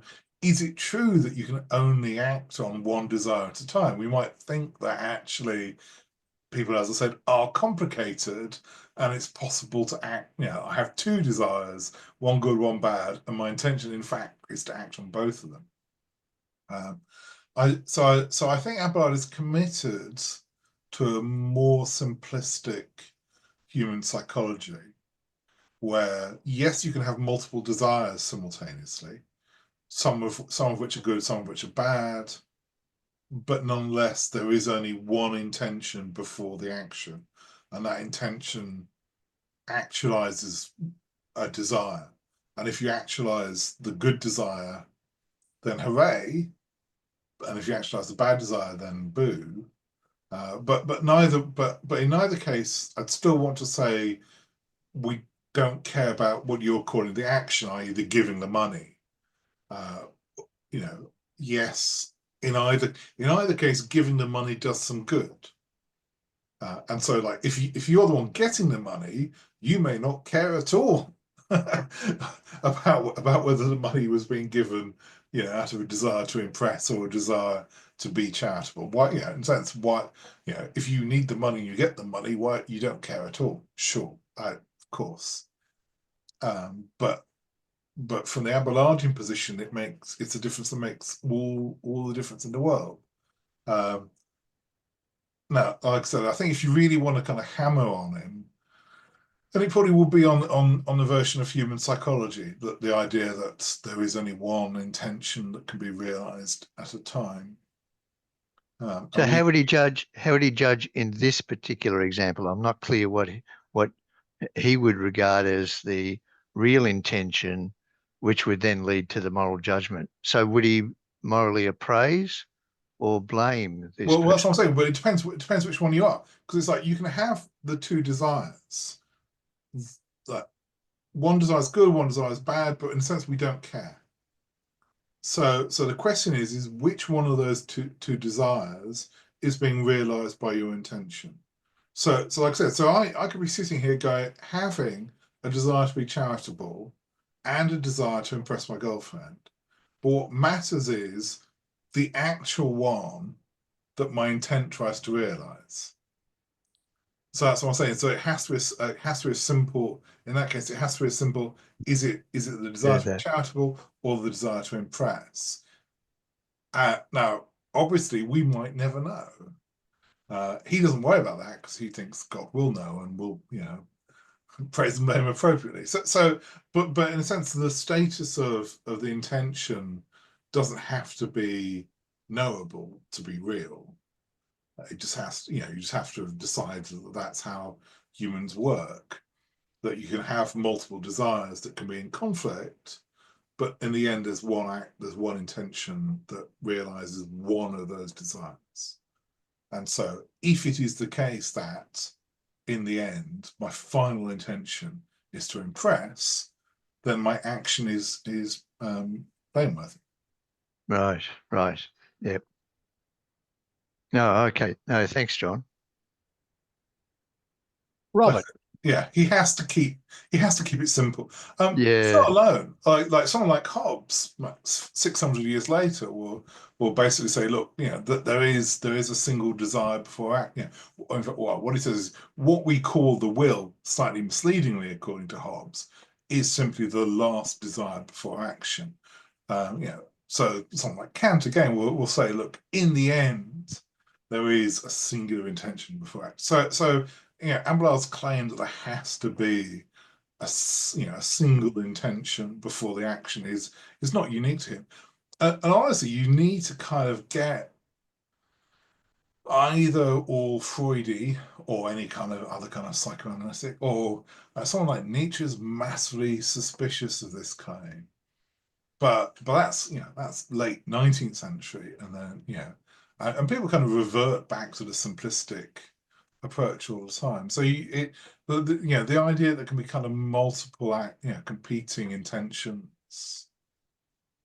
And this is where the Catholics, I thought, got into a big quagmire with the principle of double effect, or the doctrine of double effect, because there's a huge amount of debate there, as you know, about what the intention is, because there's one intention with multiple, and that is the problem, the multiple ways of describing the consequences, and what was the real intention? Which consequence of the multiple ways of describing the consequence was the bona fide intention? And I see Abelard. Well, maybe, yeah, okay. No, thanks, John. He's a classic. Okay, so two things. A, you're mistaking a bug for a feature. It was very carefully set up as a way of making sure that doctors could do the thing that we judges in particular, because they lunched together, all knew was happening. So it's like we as doctors, I'm not on side, doctors are giving sufficient pain medication because the level of pain requires it. But so this is for people who don't know what the doctrine of double effect is. Like you cannot kill people by giving them too many opiates. That's murder. Can't do that. What you can do, however, is give them sufficient opiates to manage their pain, because their pain is so extreme that it requires that level of opiates. And oopsie, that level of opiates is fatal. That's the doctrine of double effect. So if you as a good doctor can convince people, no, not a psychopath, I'm a good doctor, I'm managing their pain, it's just very sad that that level of pain management is fatal. That's the doctrine of double effect. Now, in a sense, Abelard would just be there going, there's got to be an art. In a sense, Abelard hates the doctrine of double effect. You're quite right. It's like because any doctors, but I suppose he's got to love and hate it, because in a sense he would have to say, look, we buy into this if the intent is, and we assume, and if there was some way to magically read off the intent, if the intent was to manage pain, then the fact that that level of pain management was fatal is kind of strictly irrelevant, because the intent was good. And so in a sense, you could say that so I don't think that the Catholics get into trouble with the doctrine of double effect at all. You could see an Abelardian just going, look, absolutely. Like, what we want to know is that the intent was good. The desire was to alleviate pain, and the intent was to alleviate pain, and that's all we need to know. And the consequences we don't care about. The doctrine of double effect, that's probably the best case for applying it with pain medication that unintentionally leads to a death. The more difficult cases with the doctrine of double effect is the removal of an ectopic pregnancy. And the second one is the blowing up of a fat man with dynamite to release people from a tunnel in which they're trapped. And they're really difficult. Well, for me, they're not difficult, because I think there's an answer there that doesn't save the doctrine of double effect. But sorry, we're getting into technicalities here, and I don't want to. No, me neither. Thanks, John. I hate trolley problems with a passion. Yeah. Robert, go ahead. again, right, okay, hello. Again, a little irrelevant side comment about Socrates being a bishop, obviously nonsense, but a related issue. Can Aristotle be an honorary Christian philosopher, even though Christianity didn't exist for 5 centuries after he died? And the answer is obviously yes, and so is Plato. So that you can change the past in the sense that you can change the way you deal with the past and make Aristotle, a totally pagan, into a Christian philosopher. So that's what wasn't the main issue I wanted to raise. It's about the issue of the charity and reasons for giving to charity. I get deluged all the year round by bits of paper coming from charities saying, please, please, please give us some money. And all of them say, this will be good for you. Healthy parks make healthy people. You will be virtuous, etc. We will thank you tremendously about this. And so the appeal most often is to pure selfishness. But I'm sure that's not the motivation guiding the people who run the charities. They just think that that appeal will work, and is quite possibly not the motivation of many people who actually give to charities. They do it because they're genuinely charitable people. But the appeal is dominating the entire argument in terms of public debate because they know that actually works. And probably a pretty decent fraction of people who give to charities want their name on a plaque somewhere. This person gave $100,000. Isn't he a fantastically charitable person, etc.? But all it is just wanting his name in lights.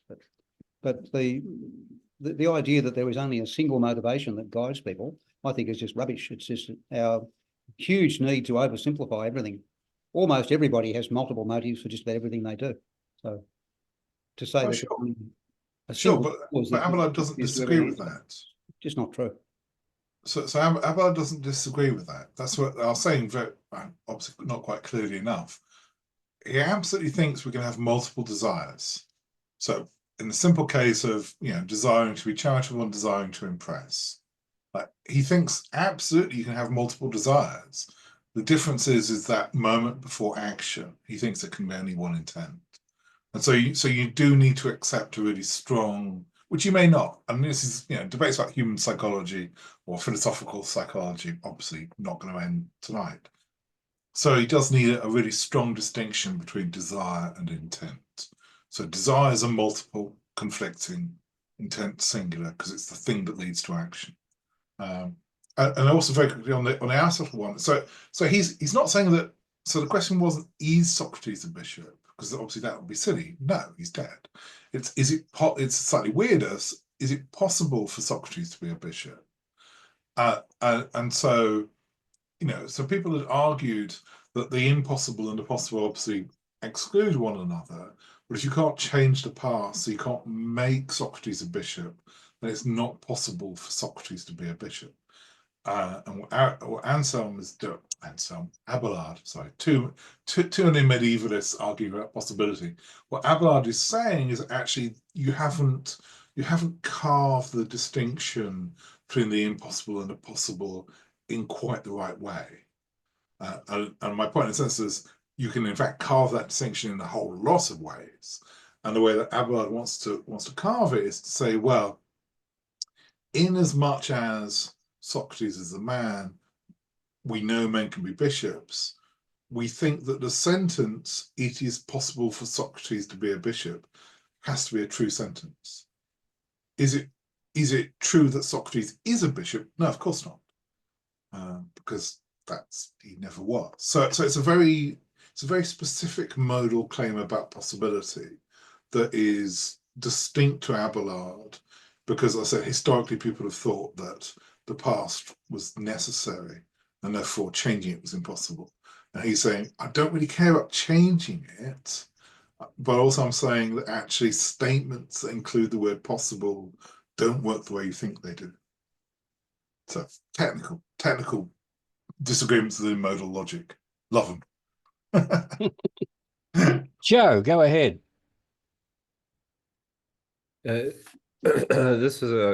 It's interesting because when I'm listening, then another question comes up in mind every time I'm thinking. But there is an element of this, relationship between, their emotional selves and our intellectual selves, right? And and I'm even thinking about this in terms of something, and I'm going through it in my head, and I'm looking at this relationship, a love relationship, almost like within terms of Plato's Symposium, you know, in a way that you can almost see this kind of gradual, like the separation still they have this love for each other still, no matter what, that it's enduring. So there's something there that's deeper, that's intellectual, rather than just this emotional connection, this emotional desire. And I was wondering if actually that's an interesting way that if you thought maybe looking at it, categorizing the relationship themselves, like that gradual kind of that intellectual and emotional relationship that's kind of forming and bonding, you know, kind of together, just out of curiosity, more or less. I mean, what specifically about Heloise and Abelard's relationship? I mean, Charles, we just have so little to go on. But it is, I mean, it is the case. So, like I said, so I'm going to focus mainly on Heloise, just so, like I said, I find it slightly more interesting, even though we have less to go on. So it absolutely is the case that, at least initially. Okay, so this is where these distinctions get really tricky, and Socrates is like the classic example of that, like trying to tell the difference between intellectual attraction and physical attraction can be really tricky. Like, you know, again, you're thinking about the Symposium's a great example of that. It's like, you know, Alcibiades wants to sleep with Socrates, not because he's cute, but because he loves his mind. And so obviously that's part of what's going on with Heloise and Abelard. For both of them, both ways. Like, you know, I cannot stress enough that Heloise, you know, is super smart. And it's like she is famous for being super smart, super learned. I have no idea whether or not she was attractive or not. I have no idea whether either. I was a middle-aged, so I imagine they didn't bathe often. So I have no idea how attractive either of them actually were. He was. I have a picture of him. Sorry? Yeah, I'm sure there are pictures of them. He was. I have a picture of him. No, I'm just joking. Yeah, just joking. So it's clear that it's both for them. It's like, you know, they are horny for body and mind. And you know, when like, so Abelard talks in more detail about kind of, you know, there's, well, so I gave you that thing about him spanking her because, you know, you're supposed to try to cover up the fact that they're supposed to be learning. So yeah, all very, as I keep saying, all very French. So yeah, so they're clearly like going at it, but both philosophically and, you know, literarily, as well as just, you know, bodily. So all three for them are kind of equally important. But Heloise is absolutely clear, particularly one, you know, post kind of castration, one of those options is off the table. The kind of intellectual love is super important. It's not like she stops loving him once they can't sleep together. That's just clearly not the case. It's not that she stops respecting him either. I mean, it's like, you know, she's writing to him to, you know, desperate to find out what he thinks, desperate for advice, you know, desperate to hear from him. So yeah, so I think you've got to kind of, in this case, as with so many others, you've got to kind of marry that passion can be intellectual as well as physical, and it just is for them both. And for her though, it's also linked to this, you know, she, like I said, it's a really interesting bit when she's trying to reject the idea of marriage. It's like, no, that's not the philosophical life. Yeah, the philosophical life doesn't. Well, it's interesting to see what sustains it is the intellect, but what, you know, brought them together was the physical, and it's kind of, that's where that's where I thought about it in terms of this idea of eros. And we don't know, do we? I mean, they absolutely have a physical relationship, obviously, but we don't really. We can't know what was it tipped them into a physical relationship. Right. Well, yeah, but it's our initial. Usually, that's our initial. You know, kind of. Sure. I mean, he was really smart, and some people get really off on that. And she was really smart, and people get really off on it. So who knows? like I said. Right. Yeah, but it's the appreciation for each other. Yeah. Deeper level, that friendship that is established between that, that is what's enduring, and that's Yes, what's that's true. that's what leads to that timeless, that post castration. Right. On this question, John, could I ask what might be a radical question? Was Heloise implying that marriage is prostitution? I don't think she's implying it. I think she's just stating it. Because certainly at the time, it's utterly linked to property. And so, you know, I mean, we're not quite sure. So our uncle's noble, so she's definitely of noble family. We're not quite sure if she's legitimate or not. And so yeah, because there's a puzzle about why she wasn't already being married off. And the thought is that possibly she wasn't legitimate, and the plan had always for her to go to a convent and be an abbess, which she ends up being an abbess anyway. But she's hardly the first person to say, look, if the reason why particularly women, but holds true for men as well, they're getting married is, certainly amongst the nobility, it's to do with marriage and politics and power and land and money. That's what marriage is, a contract that establishes who owns what. And her view is, it's like, well, at least the prostitute's honest about it. Thank you. Les, it's your turn. So I'm very quick, because and she's this isn't her argument, of course. She's pointing out that women philosophers have been making this argument since the ancient Greeks, which again I find fabulous, because you think of that kind of view as kind of a 60s 70s feminist. That's right. Yes. Viewpoint, and she's like going, no, the ancient Greeks weren't idiots. The women of ancient Greece weren't idiots. They could see what's going on, and don't be stupid. So when marriage is a contract that's exchanging property and land, then that's what it's about: property and land. Thank you, John. Les, your turn. Thanks. John, if I can return to Abelard and the case of the guy who gives the charity because he wants to impress his girlfriend, I'm thinking maybe Abelard thinks that there's a conflict of desires, a conflict of intentions here. But I'm thinking no, there's no conflict there at all. And actually, he desires to give to charity. He intends to give to charity precisely because he wants to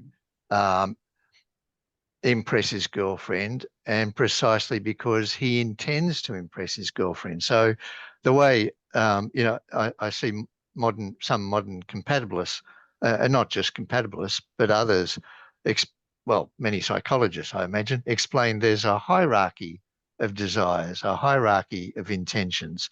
So he has a desire to give to charity, and that's because he has a higher level desire to please his girlfriend. So that higher level desire to please his girlfriend is what gives the motive to wanting to give to charity. So I'm interested in why Abelard would think in cases like this, there's a conflict of desires.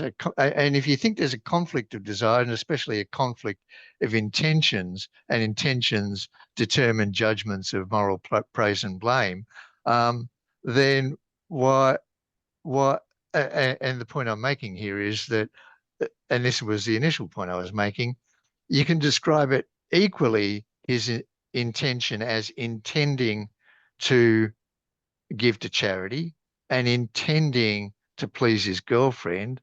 you can describe it either way, and both descriptions are true. There's no conflict there. And I'm thinking, why would Abelard think that there's some conflict here? So he doesn't think you can have a conflict of intentions, because in the end, there's only one intention for the action. So but he does obviously think can be a conflict of desire.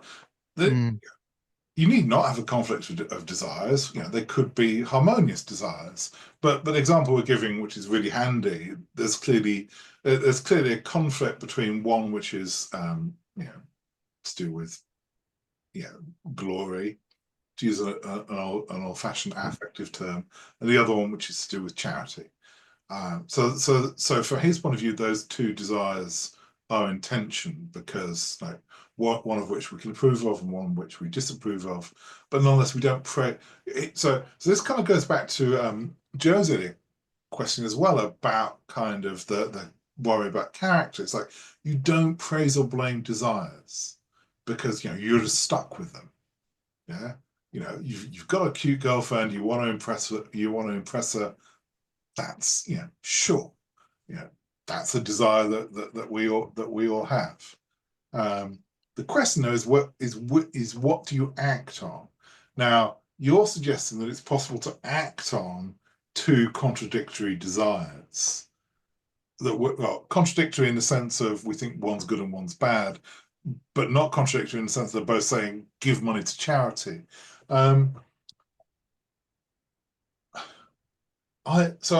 suspect, but I don't know enough about his moral psychology, that he thinks you can't. I'd have to go and actually read his book on the mind, because that's one of the ones I haven't read. I suspect he thinks that those kind of contraries probably can't simultaneously exist in the subject for weird Aristotelian reasons. So I suspect there might be some strange metaphysical reasons why he thinks things that are contrary like that can't kind of cooperate to give rise to one intention. But I'm not 100% sure. But the general model of, yes, plenty of desires can be conflicting, but still it's in the end it's only one intention, and you can is his model. And the idea that desire to impress girlfriend and desire to be charitable, I just don't think he thinks that both those two desires in a sense fit ontologically together, so they can't because we're less committed, I suspect, to the idea to things being quite as neat as he probably thinks that they should be. So it's a little bit vague, but I suspect there's something complicated going on as to why those two desires can't be in harness together, and so give rise to the same, a single intention to give. No, thanks, John. So we need to go and study Abelard more. Yeah, well, obviously, yes, absolutely. Thanks, John. Robert, go ahead. On this multiple intention thing, I think we're all, in reality, very complex creatures, and any one action can satisfy half a dozen different proclivities we have, because the whole idea that there's a single cause for a single effect, I think, is just medieval nonsense. That almost all effects, have multiple causes, and we can have very complex motivations going on. For example, I can do something nice because it's nice to do something nice, but I can also at the same time do something nice because it's good for my career. And they're not in conflict, and I don't have to be motivated just by one of those things. But that wasn't the main thing I wanted to raise. In one of Heloise's letters, she says, if the Emperor Augustus, who dominated the entire known world at the time, wanted me for his wife and promised to give me everything, whatever I wanted in the entire empire, I would still much rather be your whore, which was one of her letters to Abelard. There's a difference she drew between wanting a man because he's wealthy and wanting a man for himself. Yes. And she could only recognise the legitimacy of wanting him for himself. Yep. So it wouldn't matter that he was wealthy, but it was irrelevant. Yes. No, you're absolutely right. Thank you. Yeah, she's quite clear. She's quite clear about her own position. Yeah. Yeah, she wants Abelard. Yeah. Just because she loved him. Yeah. Passionately so. Yeah. Which is Possibly more than he loved her. But Quite again, possibly. very 60s kind of Quite reading. possibly. Anyway, I'm going to have to go because I've got other things to do, but thank you for a All right. great Yeah, afternoon. thank you. Really good stuff. Yeah, I'm probably going to go in about 5 minutes, I think. 2.5 hours on record, or will be in 5 minutes. So if people want like one or two last questions, I'm happy to take them. So I just saw somebody writing, the French need an excuse for a physical relationship since when? Yeah, well, apparently since never. Sorry, but bits of this chat's just hilarious. Anyway, sorry.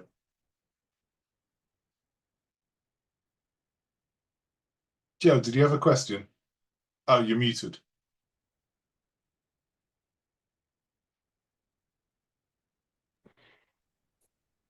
Yeah, I mean, it's just really quickly this idea of intention, and the reason why it's also so important is it's related directly to our own personal tranquility, correct? In the sense that, you know, our intentions and our actions are aligned, right? So that they're in alignment with one another. And that, you know, granted, we could judge the actions of someone, as now we're talking about whether someone is truly pursuing virtue or not. And we can look at it from that perspective, and that's all that matters from a Stoic perspective, right? You know, you're doing it for the right reasons, but the idea is that there's an alignment between the intellect and the actions themselves, and that brings together a certain degree of tranquility and integrity in the actions, so that there's that and that's something that leads to what's enduring, and I think that you can see that in the love that Heloise has in a way. So that's an interesting way of just maybe looking at it from that perspective. Just when you have an alignment with the intellect and the will. Sure, I mean, it's quite noticeable. For instance, Abelard claims to be a lot more tranquil post-castration.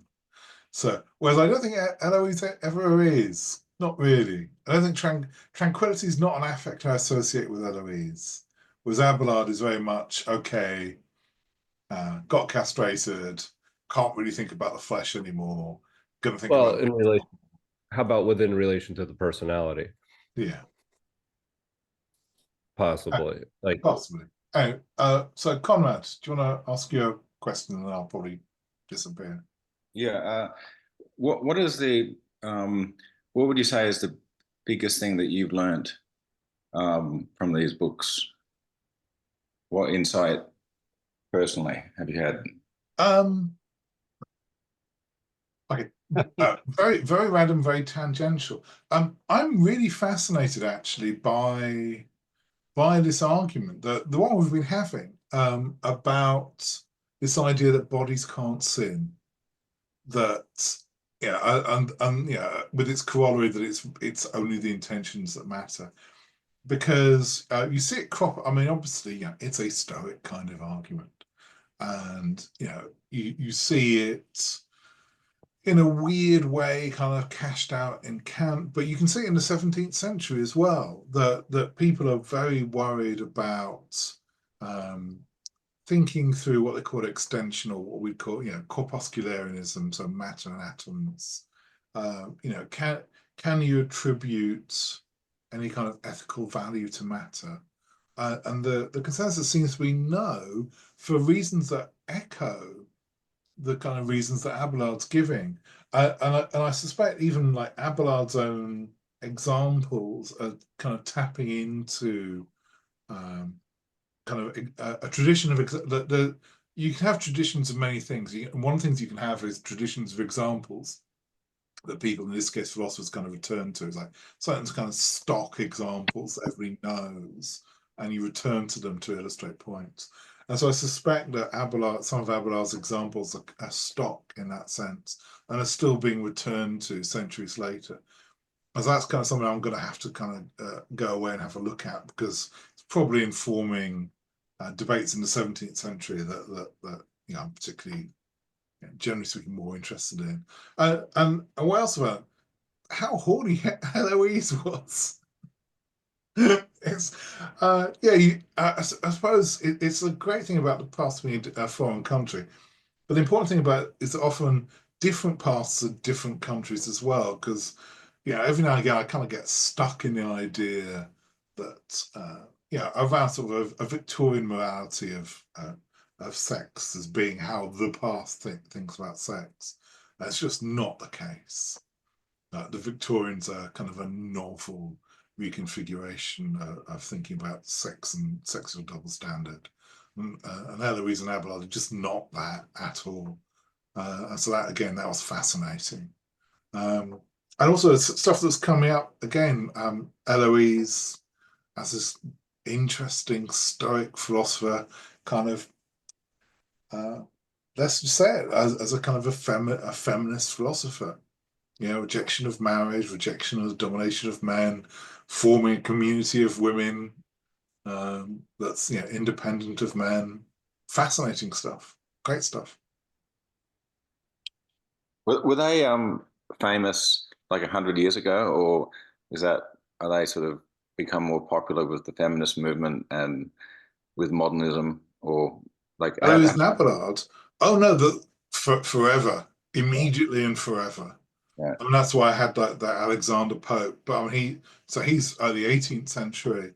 But no, so their letters are collected within about 50 years of their death, and printed, and so they're celebrated as an important kind of figure of love and rationality and tragedy and romance, almost immediately. And I mean, so I don't know. Well, like I said, they were on bumper stickers in California in the 60s. So that, yeah, they'd never go away. So they've been, you know, I only found out about them a few years ago, but that's just my ignorance. But no, so they've been talked about and thought about really for 800 years. 900 years, God. What century are we in? Great, thank you. All right, I'm going to wrap it up there now for me, at least. So this is a last-minute question, if that's not about intention and desire.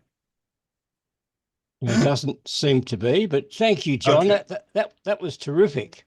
And good. I'm glad it was a good session. Excellent. Yeah, and please think about addressing us again next year sometime. Give me a year to recover. Yeah, and think of a new topic. And I absolutely happily will do. Can we not? So, okay, not your fault, and I should have said no. This has been a nightmare week for me because I've just come from I had a big 3-day conference Monday, Tuesday, Wednesday, and then having to do this as well. I'm so smoked. I'm just like, oh my God. I'll try and make sure it's like not at the same time. Like January would be brilliant. Yes. We're probably looking at towards the second half of next year. So okay, sure, that'd be fine. I will think of something, and if you give me a few months' notice. Yeah. Well, then let me know when you decide on what you'd like to talk about, and then we can arrange a date. Okay, brilliant. We'll do. Yeah, terrific. So thank you again. And all right, somebody's waving just very quickly. Do you use that? Oh, DLJ, that's a hand clap sign. That was a hand clap. Okay, not a final question. All right, brilliant. Thanks, everybody. I'm glad you enjoyed it. I'll see you in six months or so. Well, thank you, John.